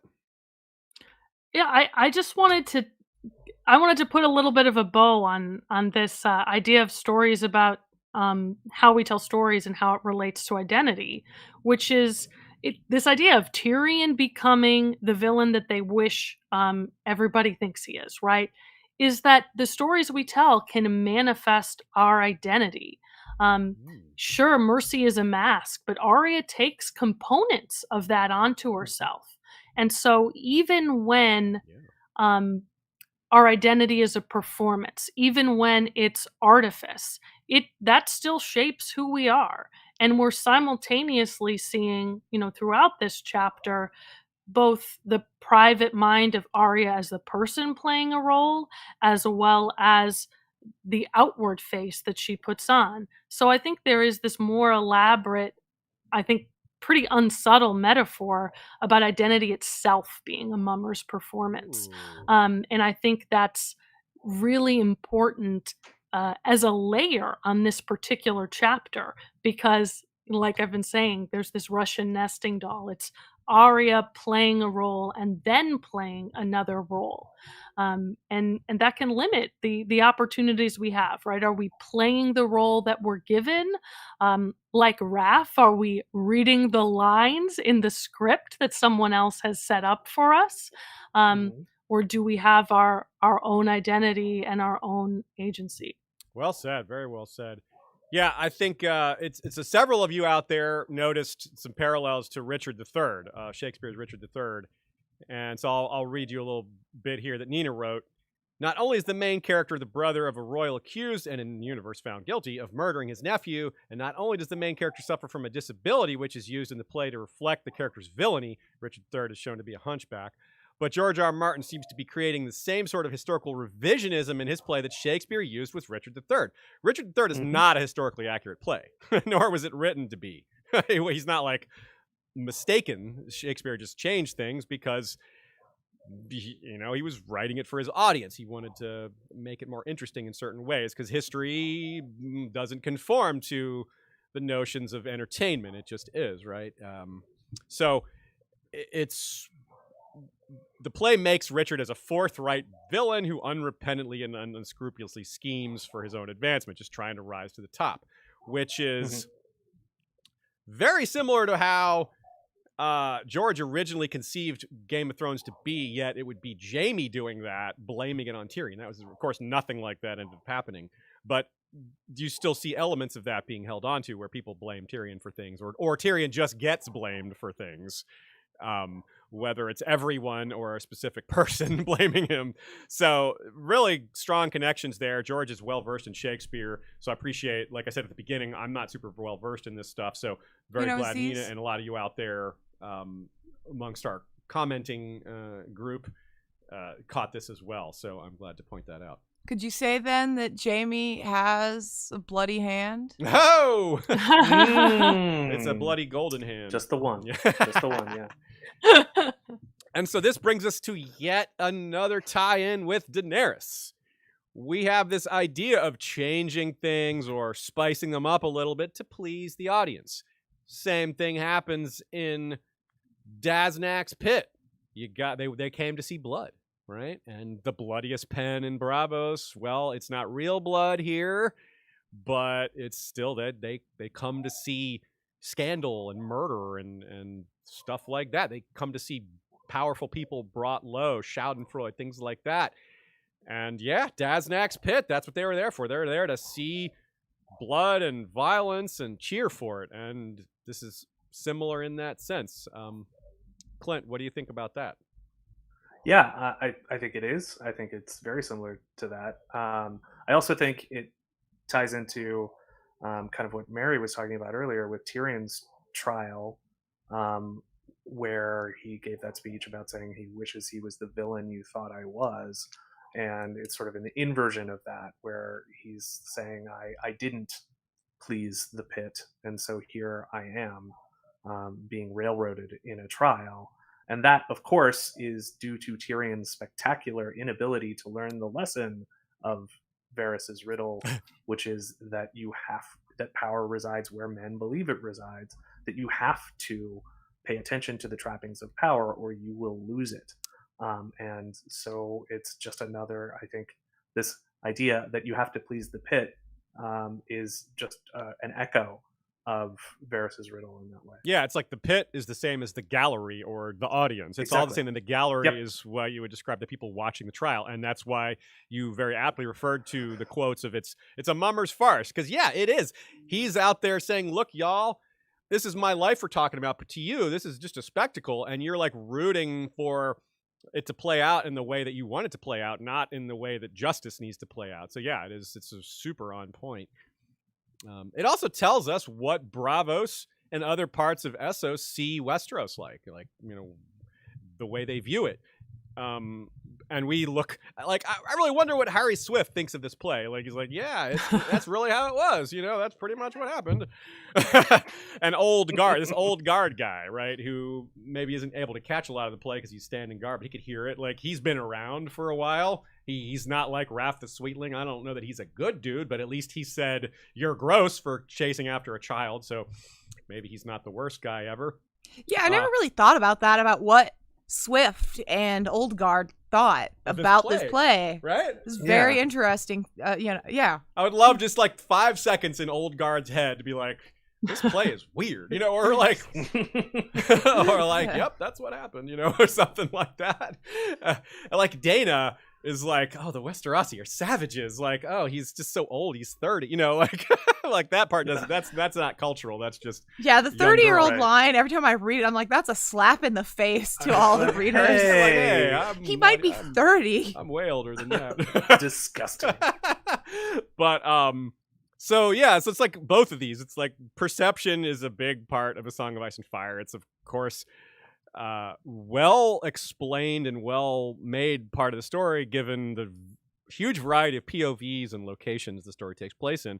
Not just POVs, but stuff like this. Like, we're not in Old Guard's head, we're not in Harry Swift's head, we're not in Dana's head, but we still get some idea of how they feel. But we want more. Now, what do you think, Mary? Does this ring any bells for you, or do you have any ideas on particulars here? Because we've kind of just raised the issue without being able to say much about it in particular. I'm not sure that we can. On what they're thinking about it? Yeah, or just how it comes off to them, or how Braavos comes off to Westeros. But either way, it's a really interesting topic. So one of my favorite quotes from this chapter is Arya thinks about how her favorite part in any of the plays she's seen is I think it's a seagull shitting on the Titan's head. Right. And it speaks, and Arya thinks it's only in Braavos that you could do that. It's only in Braavos that it's the Sea Lord's head. Yeah. That's what I meant. And it's only in Braavos that you would be able to mock political leaders. And we know you can't do that in Westeros, right? People's tongues come out all the time. We hear about that at the very beginning of the Dunk and Egg novellas. With there's huge consequences for a puppeteer. And Tyrion also, there's consequences for some bards that displease Tyrion. And so I do wonder if Harry Swift, I wonder if they're thinking about the level of, to bring a lawyerly twist to it, the level of freedom of speech that Braavosi culture has in comparison to Westeros. That's a really good call there too, because not only is it acceptable, but it's mentioned that the Sea Lord might laugh too. He might laugh along with the crowd, not just not just handle being laughed at. That's very cool. Yeah, it really is different. It's another example of how Braavos is not just cool, but an exception, and it shows why George loves it. A lot of you have heard this before, but just in case you haven't, George has talked about how if you were to write stories elsewhere in this world, Braavos is one of the top locations he would pick. He would love to write, say, a detective novel in Braavos. That's one thing he's thrown out as an idea, and that would be cool. But maybe the biggest question about how reactions to this is, what would Tyrion think of this play? Because I could see it going either way. I could see him be going, yep, well, that's this is what I expect. Or I could see him getting infuriated just seeing this at this level. Like it's one thing to accept that people think this way. It's another to see himself portrayed this way and see just everybody laughing at it. I really don't know. I'm not sure. What do you any thoughts? Would he hate it? Would it make him angry? Would it be one of the things where he just kind of chokes down his anger? It's hard to say. I could see it going a lot of different ways. Clint, what do you think? I think that he would probably choke it down. I think that he would, like, in his mind, he would be one of those like annoying internet commenters who is like, actually, that's not historically accurate because that happened at a different time. But like outwardly, he would just fume because, I mean, one thing that we know about Tyrion is that he's used to being made fun of his entire life. Crippled bastards and broken things is his, go-to kind of idea as to how to get through it is to, armor yourself in those insults. Great so he point. would probably armor himself in this insult. So he might laugh along too, be like, "Yeah, this is funny. Yeah, you're right. This is great. Right. That was me. Yeah, look." Right. He could be like right. the Sea Lord getting shot. I think some of it would genuinely make him laugh too. Okay, yeah. Like some yeah, of I it agree. just isn't even at his expense. Like I think some of it he would appreciate. There's probably a lot of wittiness and clever writing that I think he could appreciate. But I think some of it would be like a punch in the gut. Yeah, the Sansa Shay stuff. Mhm. That part he would not. He wouldn't laugh at that. Yeah, not at all. But you will apparently. Murder. It's so funny. It's a funny word, murder. It's not muck duck. Yes. Here Be Dragon sends a super chat and says, "Give it up for Mary and Clint. Can't stay, but needed to show some love. Love all y'all, but Ashay is still the best." Thank you for saying No so. argument there. Here Be Dragons, of course, always on at 6 o'clock Eastern, right after our show is ending, assuming we end on time, which we don't always, but we'll see.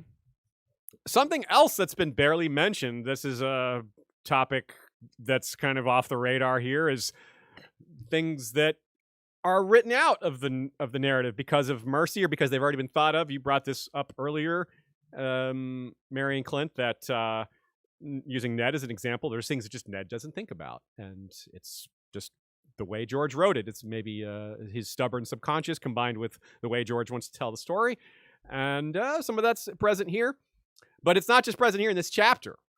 I've mentioned this before, but it bears repeating. The phrase Iron Bank does not appear in Arya's chapters at all. Not once. Really? Not once. Interesting. Right? Huh. This is the closest thing we get to a mention of the Iron Bank in any of her chapters at all. Quote. Besides the Westerosi envoy, there would be key holders in the crowd this evening, and famous courtesans as well. The only place keyholder is defined is in the world of Ice and Fire. It's the only place you can learn what that phrase means. Maybe also in Fire and Blood. But so a casual reader is not going to probably know what that means. They just recognize from context that it's a very powerful person. They don't necessarily know that it's someone from the Iron Bank. And that does seem like a lot of key holders, though. 5, doesn't it? Yeah, it seems like a lot. And Mary, correct me if I'm wrong, isn't there only like 23 keys? I'm bad at numbers. I think There's not many. I think that's all right. I got. Yeah, it's either 23, might be 17. It's some small number in that range. Yeah. So that seems like a pretty packed house in terms of like power players at this particular show. I mean, you have the Westerosi envoy, and maybe that's why. And it's also opening night. True. So, And by the way, 23 founders, 16 men and 7 women. Oh, nice. Good call. 23. See, you remembered it. There you go. It was not 17.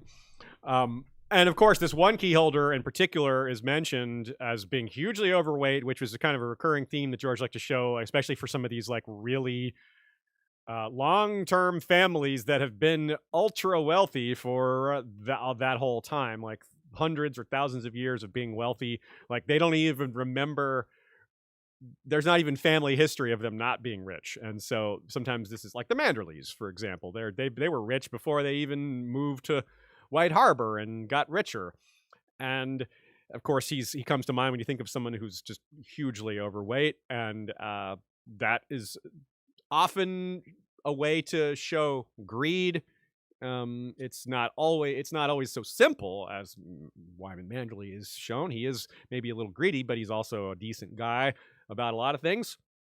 As we pointed out earlier, Arya herself is something of a key holder, although we don't know what the key is for. Mm-hmm. But here we are again with another thing that we want to think about. Like, we're tempted with connections between the Iron Bank and the House of Black and White. There's nothing concrete connecting them, but let alone iron, but there's a lot of vague connections, and I mean a lot. And of course, what's fitting that a city of fog has all this concealed. Meanwhile, while Iron Bank isn't mentioned in Arya's chapters, Tycho Nestoris and his hat that must have 3 brims are traipsing all over the north, loaning gold to Stannis and the Wall. So it's not like the Iron Bank's hidden. It's just they're in all the POVs but the one that's located in their home city, that says a lot. Does this absence say anything to you, Mary? Yeah, I mean, I really think that the Iron Bank and the Faceless Men are in league with each other. Because it just seems like, imagine if you were trying to make wise investments. What would you want? You would want eyes strategically placed all over the story in order to get as much intel as you could. And that's exactly how they accomplish their murders, right? So this idea of political and economic power reinforcing each other, to me, that's something that really intrigues me about Braavos and their entire backstory. But in terms of how it relates to the Iron Bank's sort of absence from Arya's chapters, I mean, I think it's a great point that just like Ned, this is something that we don't get in Arya's POV because George is kind of deliberately trying to hide the ball on it. It's really interesting, and I think that the Iron Bank in Braavos, like you said, they're in almost every other POV, so they're positioned to be really important players in the Winds of Winter. Yes, the financing behind the war. We've had war. Behind war is always financiers. There's always people that want to benefit or not lose from these wars. And the Iron Bank has probably got its finger, or a whole hand, as Tyrion would say about Illyrio, in some of these businesses that stand to gain or lose massively based on which side wins or doesn't. And also, on top of that, I mean, we have Arya thinking about how she's like, yeah, she's found rooms with like all the clothing and all this other stuff. But she's like, there must be a room with all the money, because she's taking all the money off of every body and taking money out of the fountain and taking money, and they're accepting huge sums for murders, and there's no sign of that money. So yeah, it's like Iron Bank. Yeah, that's probably where it is. And there's also tunnels under there, under the Faceless Man thing, and the Iron Bank started in tunnels. It's like, yeah. So, but now, go ahead. Yeah. I was just going to say, in Fire and Blood, I think George is also really explicit about the financial connection between the Iron Bank and the Westerosi regime. And the example of that is that we know that the supposed backdoor trade of the stolen dragon leads to a loan that helps to finance the infrastructure in King's Landing. Yeah. And so that's really interesting. You know, it's this interplay is what helped build Westeros. And and of course, the other example in Fire and Blood, when the Lycian Spring was happening and the bankers, this new bank is ascending, 2 very suspicious and extremely smooth deaths happened at the same time.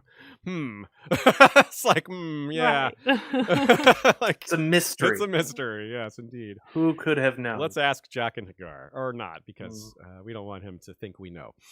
So, but which makes this whole thing very amusing, right? Like, we know at the end of the epilogue, Dance with Dragons, Harry Swift was told that he'd be making this trip, and he whined about it at the time. Although right now, like, what is he? I suppose he's probably rethinking that whining now that he's hanging out with the Black Pearl and, you know, partying in Braavos. He's like, actually, this trip worked out pretty well. Yeah, until his buddy dies, right? Yeah, right. Love me a business trip, quite frankly. I mean, I missed them in COVID. Like, nobody does them. He's definitely putting a lot on the expense account here. Like, most people can't expense trips to the top courtesan in the world, but hey.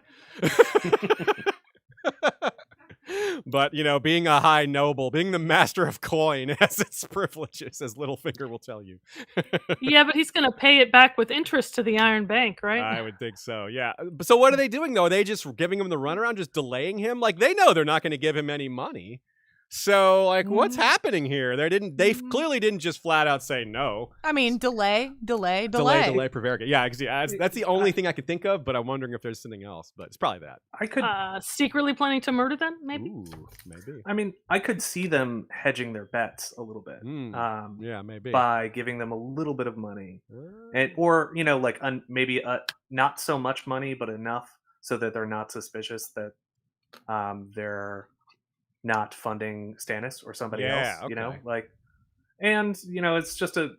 it's like a good investment on some way. I mean, you can think about modern military superpowers who, fund both sides of various conflicts just as a way of saying oh, we're just in case. We'll be on the winning side one way or the other. Yeah. We see that in Song of Ice and Fire. Like the High Towers took both sides in the War of Five Kings. There's tons of examples. Yeah. Although I don't know if I would kill Arya Swift if I were them, because this guy's so incompetent. You kind of want to leave him in charge, right? Like, nah, just let this guy keep running things. Him and Cersei and all that clown show. let him ruin things. Let our guy Stannis do his thing. But yeah. So, which is, by the way, a clue, though. That's a clue about the timeline of this chapter. It's potentially an argument against my theory that Mercy will be the first chapter, which is that this chapter implies Cersei's trial has already happened. Here is the quote that gives us that clue. How long do you think we'll be here? Longer than you'd like, the old man replied.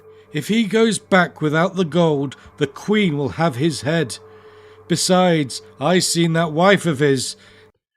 That's Yoke Boy and Yogi, a.k.a. Through the Moon Door, as Wrath the Sweetling there. I don't know what it is, but Yoke Boy playing Old Guard makes me laugh so much. It's good. He does a good Old Guard there. So it's a double whammy. You can see, in response to this question, we don't get a full answer, but what the guard is saying is basically right. It's like, if we don't get the gold, the queen will have his head. He's not going to get the gold, or unless Clint's right that they give him a little bit just to sort of play him off. But now he's also double incentivized to stay, because if he's not gotten the gold, plus he wants to hang out with the Black Pearl. So, kind of understand that, I guess. So it's like death, Black Pearl, death, Black. That is a tough choice. No, that's not a tough choice. Now, so let's move on. Like, Harris is probably going to have a reaction to this. I don't know if it'll amount to much. He might be like, oh, look, they've killed my guard. Someone killed my guard. I'm not safe. Blah, blah, blah. I don't know that kind of complaining will get him anywhere, but it seems not unlikely given he's a complainer. That's been established. He's a whiny kind of, he's sort of like, he's a little bit like Emmon Frey, like that guy. Waving his paper, like, I'm the blah, blah, blah. I'm the envoy. And it's ironic because in the I Dance with Dragons epilogue, Harris Swift complains to Kevin that he needs more guards. We also joked at the time, clearly it was Kevin who needed more guards, and right away. But oh well. Yeah. Kevin specifically suggested the Mountain's former men. So clearly Swift took that suggestion, because this is Wrath the Sweetling here, which is too bad, because Jaime was thinking they'd be best used in a manner that is more useful and more likely to get them killed, i.e., sending them up some ladder first to storm some castle. He's like, that's a good way to use the Mountain's men. But instead, they got this cushy job. Well, life isn't fair, really, and that goes doubly true for Raph. Clint, you noticed something here? Yeah, when Arya first notices Raph, she says, the gods have given me a gift. Plural. Not the many-faced god. She means the old gods here. And I love that little bit, because it would have been very easy for her to say, the many-faced god has given me a gift. And she said, no, it's the gods. Nice. And I also love her quick thinking about lying to Dana about whether or not Raph was hot. Like that was, and I don't know whether Raph is good looking or not. I don't think it really matters, but I think that, she had to come up with a reason as to why she picked out this guy. And it's like, oh, he's pretty, right? And then later, her internal monologue is talking about the pretty one. And so she's reinforcing her lie in her own head, just so she doesn't slip out of it accidentally. And I think it's really interesting. It's like part of her training. Like she's got these Right. like instincts and training to ways to maintain her identity, and that you see that it's kind of like you see the gears turning there. Good catch. And yeah, the whole thing about gods, not God, that is such a great. It's like her stitches. It's a great like callback to who she really is and what she really believes. It's good luck for Arya, maybe in a sense, like good luck for Lami, I guess. Terrible luck for Raph. Reminds me a bit of Tyrion stumbling on Jorah and Selhorys in the brothel. Jorah was drunk and didn't think through his plan. And Tyrion later relentlessly mocks him about that. He's like, "You didn't think this through at all, did you? Like, Dany's more likely to cut your head off than mine, blah, blah, blah." And then he, gets punched for that. But because Tyrion also doesn't think things through before talking. Right. Arya only hesitates a few times. She doesn't really think through the consequences. She just thinks there will be, but without specifics. She's just like, but it's just so overwhelming. She's not going to back down. She hesitates very slightly, like to make sure she keeps her identity concealed when she realizes she's kind of jumped out of it for a second there. And then when she speaks Braavosi to them and they don't respond in kind, she's like, okay, I got to speak common here. That's going even farther, but it's only the briefest of hesitation. She doesn't really think about it. She's like, well, all right, let's do it. And so we know that from the context, Raph, the older guard is not one of the Mountains Men. He says things like, well, maybe it was different under Clegane. But so she's got nothing against this guy. So if we want to review what happened, let's do a little, just for fun here, review the arc of Raph and Arya in about a minute here. So Arya's 6, A Clash of Kings. That's when she adds him to her list. And it's, as we said at the beginning, it's super slick, super awesome, and it's done thematically well in this chapter because the chapter starts with her dreaming of chasing prey. And then at the end, she catches the prey. It's a different prey, but it still works in that sense. And it's the way, if it wasn't clear, the way Arya kills Raph is exactly the way Raph murdered Lami. Just as Raph lifted his spear casually and drove the point through the boy's soft throat, that's an exact quote, so that, quote, when he pulled the spear loose, blood sprayed out in a dark fountain. Here, it's Arya slipped it through his throat beneath the chin, twisted and ripped it back out sideways with a single smooth slash so that fine red rain followed. There's two ways to look at this. One, yeah, it's really amazing as far as revenge, but it's also just shows you just how clearly Arya remembers that day. And that's not a great memory to have. So she clearly remembers what happened to Lami. It's burned in her memory in a sense. She may never forget it. This may help her deal with it, that she knows that she's at least killed the guy that was responsible for it. But this is part of her forever now. And that's important. Like her trauma, her things she witnessed in the Riverlands is always going to be part of who she is. So any comments on that, Mary? I mentioned before that the idea that she says, I know my line and so do you. And I think it's a perfect way to bring it back, and it ties back into the theme of the whole story. And I love it. The other thing that I mentioned before about how much I like this in the context of Braavos is it has this time warp element to it. Like Arya's going back and reliving this moment, but from the point of view of the person in power. And that's so interesting to me. It is kind of therapeutic, I suppose.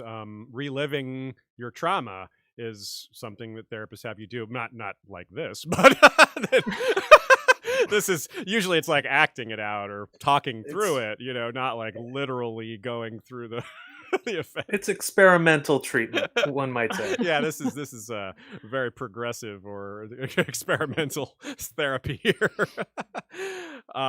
Yeah, and Nina also writes that It's a nice parallel to Arya's last kill of the thieving insurance salesman. There, she also used a trick she learned as Cat of the Canals when Red Ruggo taught her to hide a finger knife up her sleeve. It's to teach her to do a quick slice smoothly and effortlessly without, the person even knowing they've been cut. And usually you're cutting a purse, not a femoral artery. But even this shows you her blade is sharp, her motion is smooth. He barely even feels it. It's really quite something. And well, and she knows what to do, right? Yeah. Like it's a. I mean, I don't know where the femoral artery is. Like same. It's in my leg. It's somewhere I don't know. Femur. Yeah. Right. Like. Well, I mean, she's been trained. Is that something she learns from the Hound? I mean, who she learns the neck from the Hound? The heart. She thought it learned was the heart. Yeah, but maybe other ones too. Well, but she also did all these that's working another with thing. bodies, like dead bodies. So yeah, Sure. she's had a broad, thorough experience with bodies and arteries, and yeah, yeah. She's well prepared. So, but yeah, so that's really something. And it's also the memory of Lami's death and Raf's killing of him is another example of how she's just not going to stop being Arya. She's never going to forget. She's never going to be no one with memories like this hanging out in her subconscious or her straight up conscious. Heck. We had a section here dedicated to talking about Braavos, but we pretty much covered all the topics within that during. We spaced it in here and there. But I would like to say one thing, which is that definitely in the future, we will do an episode on just Braavos, a focused episode on Braavos, the city and its history, things like that, because it's something we've bounced in and out of, but it deserves a focused. Yeah, I think you can find a lot more talk about this if you go to our Fire and Blood, Faceless Men, and Iron Bank That's true. episode. I think that's one of the places we've covered it the most, along with the Mercy right. chapter. Yeah. And we've definitely expanded on topics like the Lysine Spring and some just other various ideas and spitballing notions about what the Faceless Men might be doing. And we certainly talked about how incredibly parallel it is to the mines of Valyria. You've got people toiling down in the mines of Valyria, and that gives birth to the Faceless Men. Now you have Arya and perhaps other people who have surrendered everything about themselves, which is similar to slavery, going down in these dark tunnels, getting wealth for these unseen masters that might be the Iron Bank. So they become the thing that they destroyed. Like they become what they hate. Quite potentially, that could work amazingly well as a theme if George decides to go that way, or has already decided to go that way, possibly. We also had an episode on Braavos in Cool. general. Well, it was on the first law of Braavos and their connection to slavery. It was our 14th episode, if I recall correctly. Nice. But we touched on a lot of those issues, and talked about Braavosi government in general and how we think it might work. Right on. Well, definitely, folks, check that one out too. Yeah. Then there's you all have lots of homework. Okay, so we have our basically our final main section. Then we have a couple of miscellaneous topics and questions. This last topic is consequences. What is going to happen to Arya as a result of this? It's funny to think about the kind of consequences she used to think about. In the first chapter, we've referred to her first chapter because of things that have been with her this whole time, like Needle and like her attitude about justice, her stubbornness, her thoughts on Sansa, and her stitches, things like that. Mm-hmm. At the end of her first chapter, we have this line, "It was Septim Mordain and her mother," meaning they're waiting for her to give her some sort of punishment, which, that amounts like a grounding, right? So that's actually kind of where I think this is headed. We are expecting a breakup of Arya and the Faceless Men that might get violent, if not very violent. One theory I have is that she'll poison them all because she's asked to serve them at table a few times. She could actually wipe them all out, kind of like what the show gave us for her killing the Freys. But she's facing some sort of punishment for disobedience. If we look back what they did to her the last time she killed someone unauthorized, it wasn't much of a punishment. Like, you'd think blindness is a pretty serious punishment, but it turns out it wasn't really that. It was blindness earlier and longer. We were already going to blind you. We just did it sooner because of this murder. Mm-hmm. That's really not much of a punishment, but this is a murder organization, so you'd think that a few extra killings here and there might not be something that they're that worried about. They're worried about it. And again, I come back to the mafia aspect of all this, because it's an unsanctioned killing, and that's exactly how, like, the mafia puts it. Like, you don't kill people unless the mafia gives you permission, because they control that aspect of society. They decide who lives and dies, and they use the word sanctioned because it's like sanctify or sanctuary, because they have a religious aspect to their leadership. The mafia is very based in ritual and things like that, hierarchy and secrecy, similar to the Faceless Men. I see Shea has a comment. Yeah, what you said, you think that it's possible that Mercy poisons the Faceless Men there in Braavos. So would you say you think that means Arya goes to Westeros on her own? Maybe, possibly. Yeah. So my question then is for Mary and Clint. Okay. Do you think the Faceless Men send her to Westeros, or that she gets there on her own? I'll start with you, Clint. Sure. I think she gets there on her own. Okay, Mary? I don't know why. So I'm of two minds, right? And to me it depends on whether or not the Faceless Men know who Arya is. And I tend to think that they do. Like, they're trying to, like, harvest her abilities for somehow, like they know she's a skin changer maybe, or either that, or they kind of predict that she is not going to go in line with the training, and she's may become a rogue agent, and that sort of works for them. I don't know. This is one of those things where I think George R. Martin's sort of gardening, leaving opening like multiple possibilities for what's going to happen with her arc, and I don't know. I mean, I think that the idea that, like, in the show she escapes and goes back, I think that's very satisfying, and I would tend to agree that that's more likely. But I am really curious if the Faceless Men know who they are, know who she is, if there is a greater plan that she is a part of. That's a really good point, and I wonder about that too. Like, are they, like, not being completely open with what they expect from her? And I think that's very relevant possibility. We did sort of touch on that, as well as we talked about what do they really know about what they expect from her at Eisenbarrows. Do they know about the bloody hand? Do they know that's going to trigger, thoughts within her? Is that going to be a test? Things like that. So yeah, we wonder, like, what do they really know? Are they more aware than we think? Or, as you point out, or is it the other way? Are they less aware? Are they truly in the dark about this? By the way, I just want to bring up that Guilty Undertaker says the kindly man calls her Arya Stark, and that they definitely do know. That's true. That they know who she is. I think the question is about whether you know her abilities. Yeah. Well, I think it's whether or not they plan to leverage who she is, right? Whether or not, like, when Jaqen gave her the coin, like, he had this intent for her to come specifically because she is Arya Stark. And I guess it's how long of a game are they playing with her? And for example, I think, several theorists have kind of brought up that Tycho Nestoris knows about fake Arya, and he might also know about real Arya. So that's an example of, if the Faceless Men and the Iron Bank are sharing information, then do they have some kind of strategic plan for what to do with her? And so I think that the Faceless Men are going to be more important, and the Iron Bank are going to be more important in the books than in the show.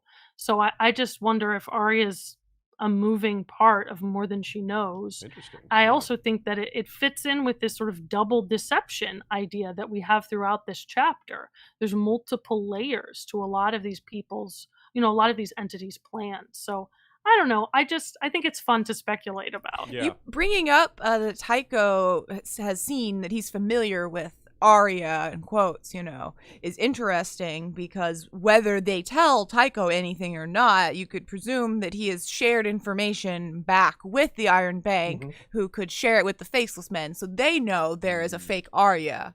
Perhaps. Now, I think it's more likely that they know there's a fake Arya than it is that Tycho knows that Arya is fake, in other words. Okay. Yeah, that's interesting. And there's the timing that we know from one of Arya's chapters is there's that ship that has come back to Braavos that was at the wall. The Good Heart, or Elephant, one of those two, that was taking wildlings captives as slaves, Excuse me, Aziz. Free folk captives as slaves. Excuse me. And also along those lines, we have to consider the possibility that Justin Massey is with fake Arya. He's supposed to go to collect the money from the Iron Bank. He's going to get to the wall, find Jon dead, and possibly not leave fake Arya there, because why leave her there when Jon's dead? And then go onto the wall, go onto Braavos with her, which Nina suggests is a brilliant setup for Arya's ultimate identity test, seeing herself. Played by someone she already knows. That would be, what a wicked test that would be. Like seeing holy crap, this person is masquerading as me. And I know her, that's Jane. And she's going to not have a nose too, apparently. So, but whatever. Which, actually, as an aside, it's a great little joke that when she threatens to rip Bonobo's nose off if he touches her again, which is Tyrion missing nose. Hey, good one, George. So that is just, it's so many possibilities here, but the idea of Arya encountering Jane as Arya is that's awesome. It is so awesome, and it fits with that idea that it fits with something I mentioned earlier, which is that I want for all these identity reveals to happen in rapid succession, right? For you having Sansa come back to Sansa, Arya come back to Arya, and simultaneously have Jane sort of be, I guess, have the curse of fake Arya Stark being lifted from her. She can kind of go back to being herself. Yeah, that would be. Because Theon's like, no, don't not be Arya. They'll kill you. But if things change enough, then maybe she can go back to being herself. So that's really fascinating to consider that possibility. So here's another thing. The couple things Arya overhears before murdering Raph. The guards talk about a few things that are interesting. We already talked about Cersei being in charge again, which is interesting. Nina writes that it's probably not that big of a surprise. After all, Cersei winning her trial. Is anyone really surprised that she wins her trial? No. After all, it's Gregor. He's not going to lose his first fight as the Robert Strong, right? No. I don't think so. And with Kevin dead and with the undead mountain at her back, who's going to stop her from seizing power again? There's just consider who's at King's Landing. Randall Tarley is one tough-minded guy, but there's really not much there. What's Mace Tyrell? He may already be headed south. I mean, it doesn't really work. So setting aside Cersei's trial, because that's a whole nother topic that we don't really need to get into. I just wanted to refer to it. We have this interesting quote. 7 hells, this place is damp. She heard her guard complain. I'm chilled to the bones. Where are the bloody orange trees? I always heard there were orange trees in the free cities, lemons and limes, pomegranates, hot peppers, warm nights, girls with bare bellies. Where are the bare-bellied girls, I ask you? Down in Listen Mere and Old Volantis, the other guard replied. He was an older man, big-bellied and grizzled. I went to Lys with Lord Tywin once, when he was hand to Ares. Braavos is north of King's Landing, fool. Can't you read a bloody map? Yeah, just tear into him, man. Yeah, he is an idiot. Yeah. So Tywin went to Lys, you say? That's interesting. Why did Tywin go to Lys? My first instinct was part of the bride search.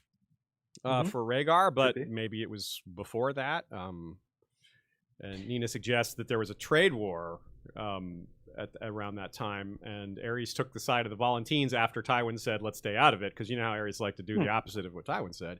And so maybe Lys was like neutral ground for negotiations, or maybe just more simply, it's on the way to Volantis. It is on the way. So that could be it. Do you guys have any random thoughts on the idea that Tywin went to Lys as hand to Aerys or something related? I have mine, which is I think a lot of people somewhat think sometimes about Tywin and the sex trade.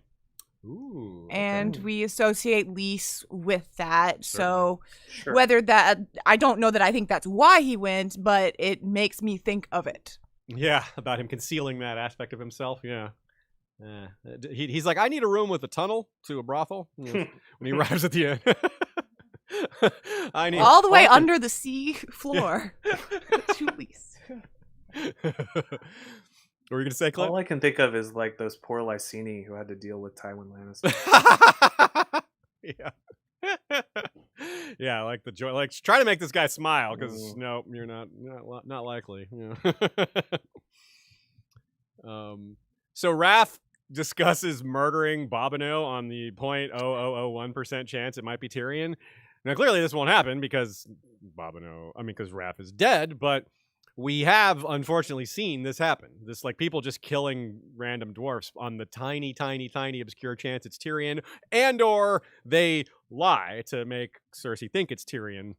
And Cersei has that moment where she's like, I really should have these guys executed for this, but I don't want to discourage anyone from going after Tyrion. So sorry, dwarfs of the world, you will continue to suffer. It's pretty awful. But it's like accurate, realistic, based on Cersei and these characters. And I can't help but notice that two bits here. One, there is definitely also a reward for Arya. That is who's right of there. Course. That of course, right. That would be quite a catch. But this scene reminds me of Tyrion right before he kills Tywin, listening to those two guards, like talking about like what's going to happen at the trial, at Tyrion's trial, which is what this play is about. So that's another wonderful connection. So I've been running off on these details for a minute here. Let me get some thoughts on any of these miscellaneous topics here. Clint, we'll start with you. I mean, I love that parallel to the Tyrion listening to the two guards outside his dad's room before he went in. I think that's a really great catch. Speaking briefly on sort of the potential consequences of what she might, just to jump back a little bit, of what she might end up at because she killed Raph the Sweetling. I wonder if, because I think it would be it would kind of be jumping the gun if, this is her first TWOW chapter, and if there are like significant consequences right afterward, that might be the break with the Faceless Men, to the extent that there is one. Seems like it should happen later. I don't know, later in the book. I'm not sure. Yeah, I'm with you. But I'm wondering. That's why I'm skeptical on the punishment being significant. Right. Yeah. I'm wondering if they're not going to care at all. I'm wondering if they might actually see some advantage on it. And because there was one line, it's a kind of a throwaway line, that the Sea Lord will be upset about this. This will cause trouble for the Sea Lord, and that might actually be to the Faceless Men's advantage. I really like. That's a really interesting thing I didn't consider. Cause that might be their aim. Yeah. Right. And so I don't know. It's possible, right? Yeah, the Sea Lord being upset, that's really interesting too in the terms of the political culture in Braavos, because we also know that Sea Lords often assassinate each other, and that within Braavos there is this struggle of there is this struggle for power within the government, and it would be shocking if the Faceless Men weren't involved in that. So that is, I had never thought about that. That's really interesting. It ties in with what we were riffing on earlier with regards to whether the Faceless Men knew what play was going to be held at, that they know, like, it's one thing if they didn't know about the play, but are they really not aware of what Hari Swift is doing? Right, they're probably keeping tabs on him, right? So like, oh, he's going to the same playhouse where our trainee is. Oh, that's interesting, but it's just a coincidence. Yeah, maybe not a coincidence. Maybe you're like, there's definitely something here. There's the mist of Braavos is definitely hiding some details here. some juicy details. Speaking of hiding, great catch by Sophia. While Raph is joking about Bobbino being Tyrion, not only is Arya the real prize nearby, but Tyrion really is, or recently was, hiding as a dwarf jouster. He really is just out in front playing a role that is a bit blatant. So that's really happening. But he's just way over in Slaver's Bay, where people aren't necessarily going to get the reference or know. But that's pretty cool. It's so interesting in terms of the Mummer's farce radiating outside to the rest of the book, right? Yeah. So we think about Raph wanting to kill Tyrion. Well, that ties back to the idea of Tyrion's trial being a miscarriage of justice, a Mummer's farce as a miscarriage of justice, while at the same time, Arya's in front of him. And then if you add on this layer that Sophia points out, it is really this, this double deception has the effect of causing, people even outside of the story to kind of manifest the stereotypes, etc. Very well said. Going back just briefly to the comment by Raph about it being cold versus warm, and how that relates to the house with lemon, or the lemon trees and the red door, and Dany's vague memories. Well, that's very relevant here, of course. There's not necessarily a lot we could say about it that we haven't said in other episodes, but we remind folks that it's definitely also been mentioned that gardens of the wealthy can contain lemon trees. There are probably lemon trees in the Sea Lord's garden, or a lemon tree. And that is where Dany supposedly stayed with the Sea Lord. So that definitely checks out. But it's still very interesting that this is being brought up. It's still like, what's going on here? Do you guys have any thoughts on why this is being raised? Anything stick out to you as peculiar, or is it just something to keep your eyes on? George is making fun of the house with the red doors in Dorne. Theorist. He could be. Or he's gonna just throw it right back in our face and be like, "Ha ha! The tinfoil people were right." No, I doubt it, but you never know. Couple of great questions from you all that have built up during the episode. Some are comments, some are questions, and a couple of these are things we have not thought of. So let's get into this real quick. We've got Igor Perleko, who says, "Is saying goodbye to Mercy," that quote, kind of like the idea that she's becoming merciless. Well, yeah, maybe. Could be. That's kind of cool. Mother Merciless. Yes, you did make that same comment. Yes. So you guys are on the same track here. Yeah. Mother Merciless, becoming merciless. Yes. That's very good. I mean, you can't put that past George for making references like that. And Mercy, I mean, that's a very peculiar name, but very meaningful name. So, yeah. It's not like he just named her, I don't know, Stacy. Just Gwen Stacy. Yeah. So is Stacy like with an A-E? Yeah. Stacy. Yes. That's great. Targaryen Stacy, yeah. Stagon. A child of Valyria writes, Arya probably thinks Tyrion really raped Sansa. She will hate him, maybe even make her list. Cool. I did not think of that. I wonder if she gets that impression or believes that that's true, because I don't know if she knows otherwise. I have not considered that.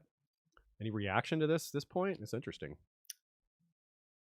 Yeah, that's really interesting. It does fit with it fits with the whole story within a story, the way we tell stories matters theme that I think George likes to use to motivate what characters do. Yeah.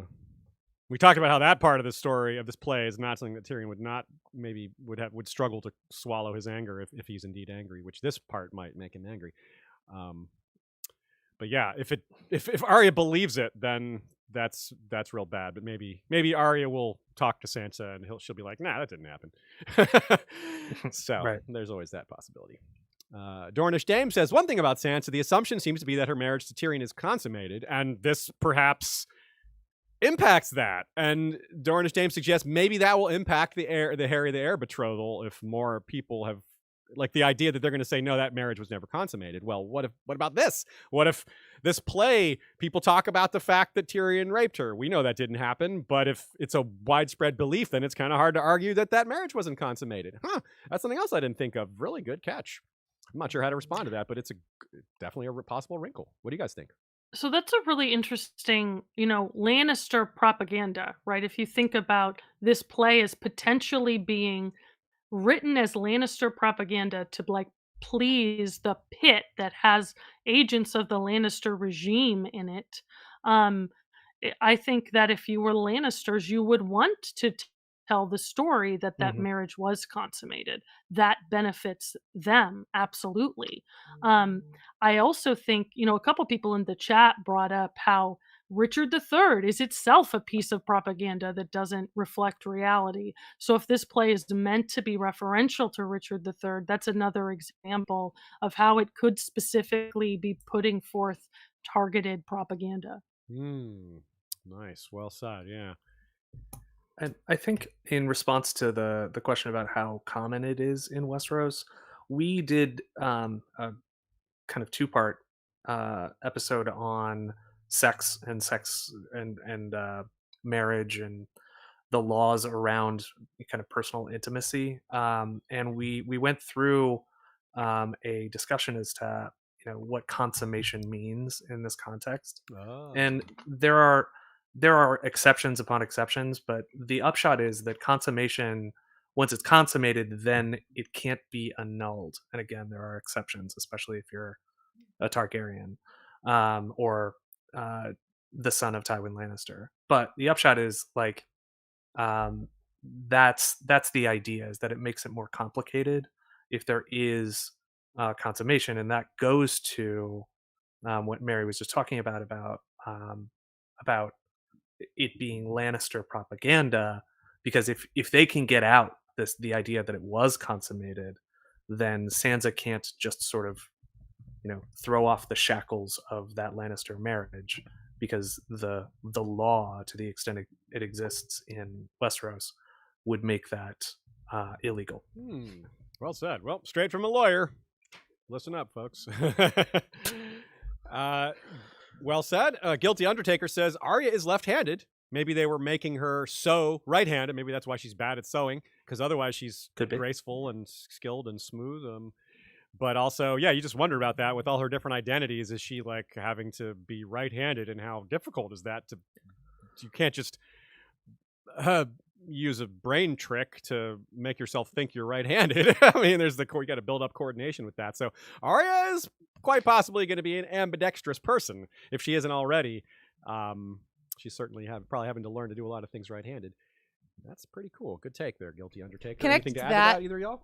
Connect to that, Dornish Dame says they think the fact that Arya is seen as graceful comes from her water dancing training with Syrio, which I think we all agree on. I don't think we mentioned it, however. That is a good point. Yeah, that's a good point. Yeah, that's a great point, because that is who teaches her about that, and she was not necessarily so graceful before that. I mean, she was just a little kid, so it's not like she wasn't, but she clearly has the talent for it, because she didn't seem to take her that long to learn a lot of this stuff. Guilty Undertaker also says, what if Arya wanting to sail west of Westeros was due to a desire to escape those faceless men and not just idle curiosity as in the show? I have the same idea. I completely agree with that. If she doesn't, even if you go with my theory that she's going to poison the faceless men, like a lot of them, she couldn't possibly get them all. I mean, there's just some of them are just out there in the world, and they would maybe find out what happened. So that would be perhaps the only way she could ever feel like she could escape them. It would be to go to a new realm that no one even necessarily knows exists.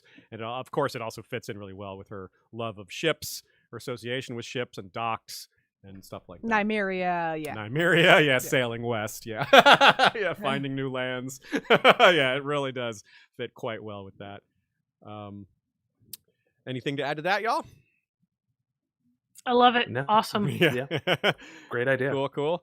Liat Rubenfeld says she realized her mother is dead after seeing it in a dream, so maybe that does give her more understanding of what's happening in her dreams. That's a good point. She did tell Sandor, like, yeah, no, I know my mother's dead. I saw it in a dream, and Sandor, like, accepted that. Yeah, I think that indicates that that she is putting, some shrift into what's happening in her dreams. Yeah, I completely agree with that. It could just be that she can't put a name to it. She's like, I don't know, like I'm a warg. She doesn't know what that is, but she's still she's going along with it without being able to like speak to it or conceptualize. See, I feel like it wouldn't properly. Arya be familiar with those terms though? I don't know that she would be. Maybe Old Nan. Old maybe she would Nan be from tells Old them Nan, so but many she may be- stories. I think she would know the word skin Yeah, I guess she changer would and know the word. warg. Yeah, you're right. She has to know the word. Yeah, I think she's lying to herself about it. I think she knows exactly what it is. That's sort of my thought. Yeah, it is very like willful stubbornness does seem to be part of it. Yeah. Well, and then remember the idea that the mists part before her, Yeah. and there's this theory that the mists are controlled by green seers. Yeah. So if Arya is able to control the mist, to me that implies that she has some control over her green sight, her warging. Okay. Yeah, I like that idea a lot. Palavan says, except for the vengeance for Lami, I like the parallel that Mercy plays a girl who will be raped and murdered, and our experience with Wrath and the Mountains Men and other scum have done to many girls. Yeah, pretty much. Pretty much. There's some speculation, too, on who Dana was playing in the play. I didn't think about this myself, but Nina and a few other people at least have suggested it's most likely Marjorie. Yeah, and I pointed out that they both have the AE. Dana and Marjorie. Dana, Yeah, good call. That's very true. But I had something I wanted to bring up here, which was there's a specific interaction between Tyrion and Arya that reminds me very much of not the 5-year gap, but the original 1993 letter, which was Tyrion talks to Arya and says we're perfectly matched for each other. And of course, in that original letter, there was going to be a love triangle with Tyrion, Arya, and Jon. Oh yeah. That's such a great catch. That is a great catch. There's been so many great catches today. One more quote, which we'll riff off, and then we'll be done. Checked the trick daggers just to make certain no one had replaced one with a real blade. Someone had done that at the Dome once, and a mummer had died. Now, there are plenty of examples of this in real life. Perhaps the most famous is Brandon Lee, a.k.a. The Crow, a.k.a. Bruce Lee's son, was killed by blanks, not blanks, in a prop gun. There's some pretty horrible examples. I did some research and kind of wish I hadn't. There was a guy that just was like, there was production delays on some soap opera, and this guy was like, can you believe this? And he just like jokingly picks up a prop gun and like acts like he's shooting himself in the head, and actually shot himself in the head and died. Oh my God. Yeah, like he's just trying to be funny and accidentally killed himself. So, but not to be a downer, but we should consider that in this element, in a playhouse where the Faceless Men are associated, this might have been entirely on purpose with a specific target in mind. Like after all, she's not, as we've alluded to, she's certainly not the first Faceless Man to train here, most likely. And yeah, like someone's sneaking that in, like just swapping a blade. That's a really sneaky way to kill someone, like swap a prop blade for a real one. You make someone else the murderer, and like who's gonna know who did that? It's really sneaky and dark, and yeah. Anything to say about that, or is it kind of speak for itself? Yeah, I could absolutely see that as a way to have killed somebody in the past. That's great. It's a great theory. Kind of, it's good. Kind of like it fits with the notion that maybe the Faceless Men knew what Arya would do if these people showed up. I mean, that's a bit of a stretch, knowing that they would know Raph would trigger a response with her, but still, it's still worth considering.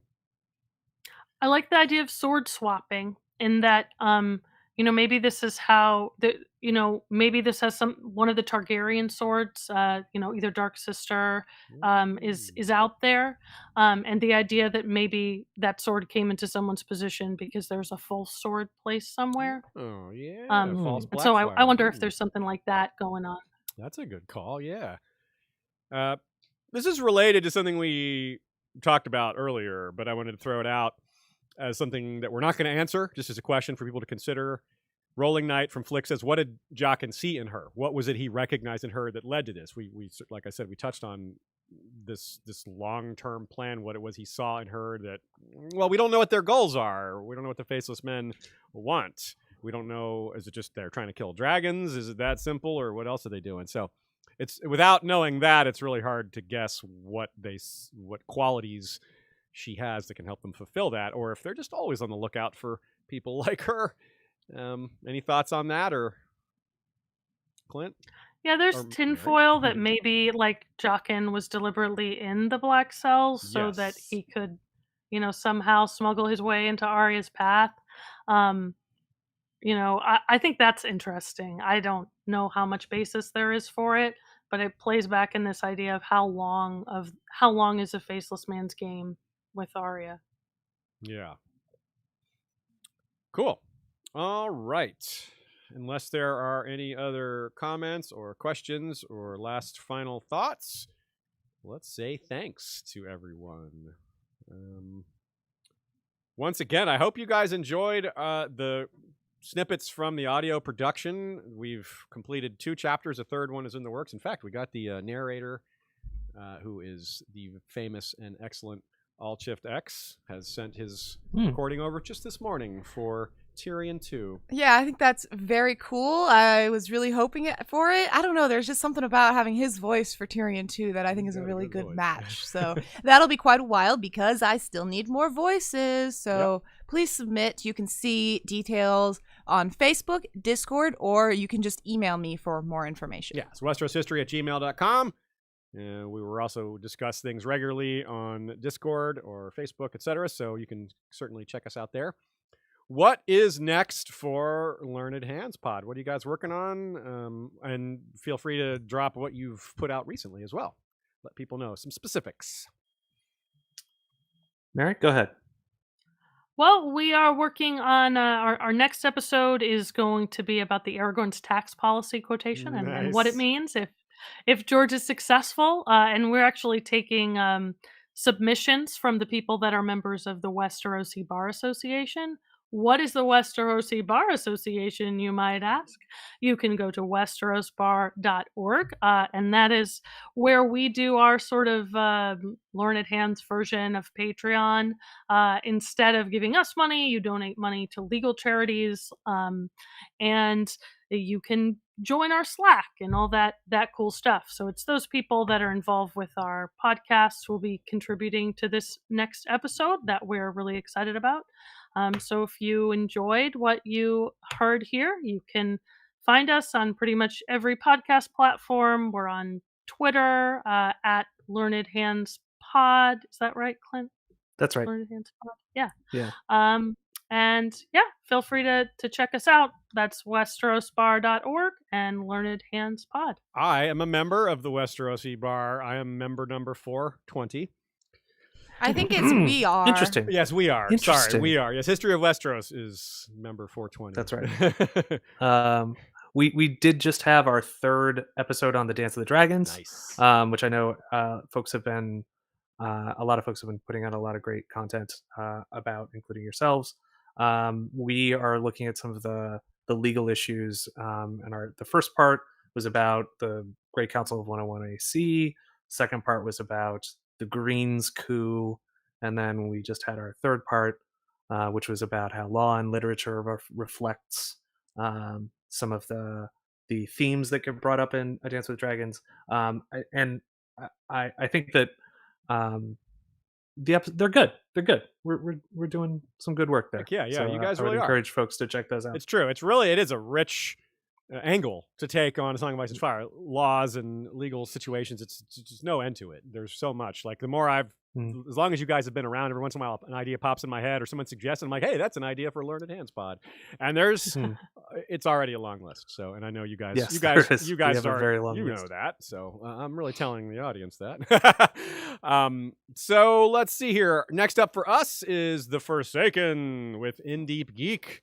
Robert the Man will be our guest for that. It's a big chapter, probably the chapter that most gets cited as a favorite other than this one. That seems to be Mercy and The Forsaken seem to be the 2 most popular of the sample chapters so far. Probably Elaine one would be next. Your mileage may vary, of course, but that seems to be, from where I'm sitting, that seems to be the gist of people's favorites, etc. As far as our own episodes that we mentioned in this one, if you're looking for more, check out our Blackfire series. Aegon the Unworthy was mentioned. That's the first one, so you needn't listen to the whole series, but you certainly could. Aegon the Unworthy is the first episode on our podcast feed. We moved things around because we can do that these days on Anchor, and that's fun. So you just scroll right to the beginning, and there it'll be. We also mentioned Serwyn of the Mirror Shield. That's a fun episode. It's shorter than our usual. The video version's really excellent. Ashaya put a lot of work into the graphics for that one. And it's a fun topic filled with parallels, which is one of our favorite things to discuss. We also brought up the Faceless Men in the Iron Bank quite a bit. Our Fire and Blood episode called Fire and Blood Faceless Men in the Iron Bank is a good example. But we've also, of course, talked about that stuff a lot during Valar Rereadis in Arya's chapters. I suppose in the Doom of Valyria a little bit as well. That's true. And I keep saying I'm going to make a Doom of the Faceless Men episode and a Arya in the Red Keep episode, but I haven't done it yet. But one day. So thanks, everybody. Appreciate y'all coming out live and asking us questions and chatting us up. Thanks to our wonderful guests for a whole host of great takes. Definitely check out Learned Hands if you haven't already. Thanks to Ashaya for running so many things at once over there off camera. Thanks to our mods on Facebook for managing things over there, holding the fort down there. Same goes for all our friends on Discord and Slack and Flick. Thanks to Michael Klarfeld for the video intro and for contributing a voice. Thanks to Kevin MacLeod for the Valar Rereadis music. Thanks to Joey Townsend and Jesse Koval for our regular History of Westeros music and outro music. Thanks to the Bengineer for making our sound quality the best it could be. Bengineer is also a big part of the TWOW audio project. Thank you very much to our patrons for financing this History of Westeros operation. It's never gets old for me to say that we wouldn't be here without you, because it's never not true. So thank you all. Can I make a special shout out as well to Alex Carmichael, just because we did the Mercy audio play. If you listen to the Mercy audio play, we have all of the credits there, but it was a lot of his work, his very hard work. Very true. So a shout out to him. And he's really good at it. The sound, the music that was in there is his work. So yeah, he did a fantastic job. And thanks to both of you for having us on. Oh, you're welcome. We really appreciate it. Cool. Yeah, I was glad. Yeah, but this was a great time. Yeah, well, I look forward to seeing. Thanks for the patience of 3 hours. Thanks for being part of such a long episode. And I really look forward to getting to hang out with you guys at a convention again. We've done that a few times, and well, it shouldn't be that long again before we get a chance, right? Doing it. Hell yeah. Doing it. Soon, a dream of spring. Yeah, that's exactly the right phrase. And with that, make sure to check out Here Be Dragons. We're talking D&D today, which that's cool. That's a good topic. And the good D&D. The good D&D. Yes, the good D&D. Right. The game, not Dan and Dave. Yes. Dungeons and Dragons. Right. To be clear. So for everyone on the History of Westeros side, we say adios until next time. And you know what to do. Valar Rereadis.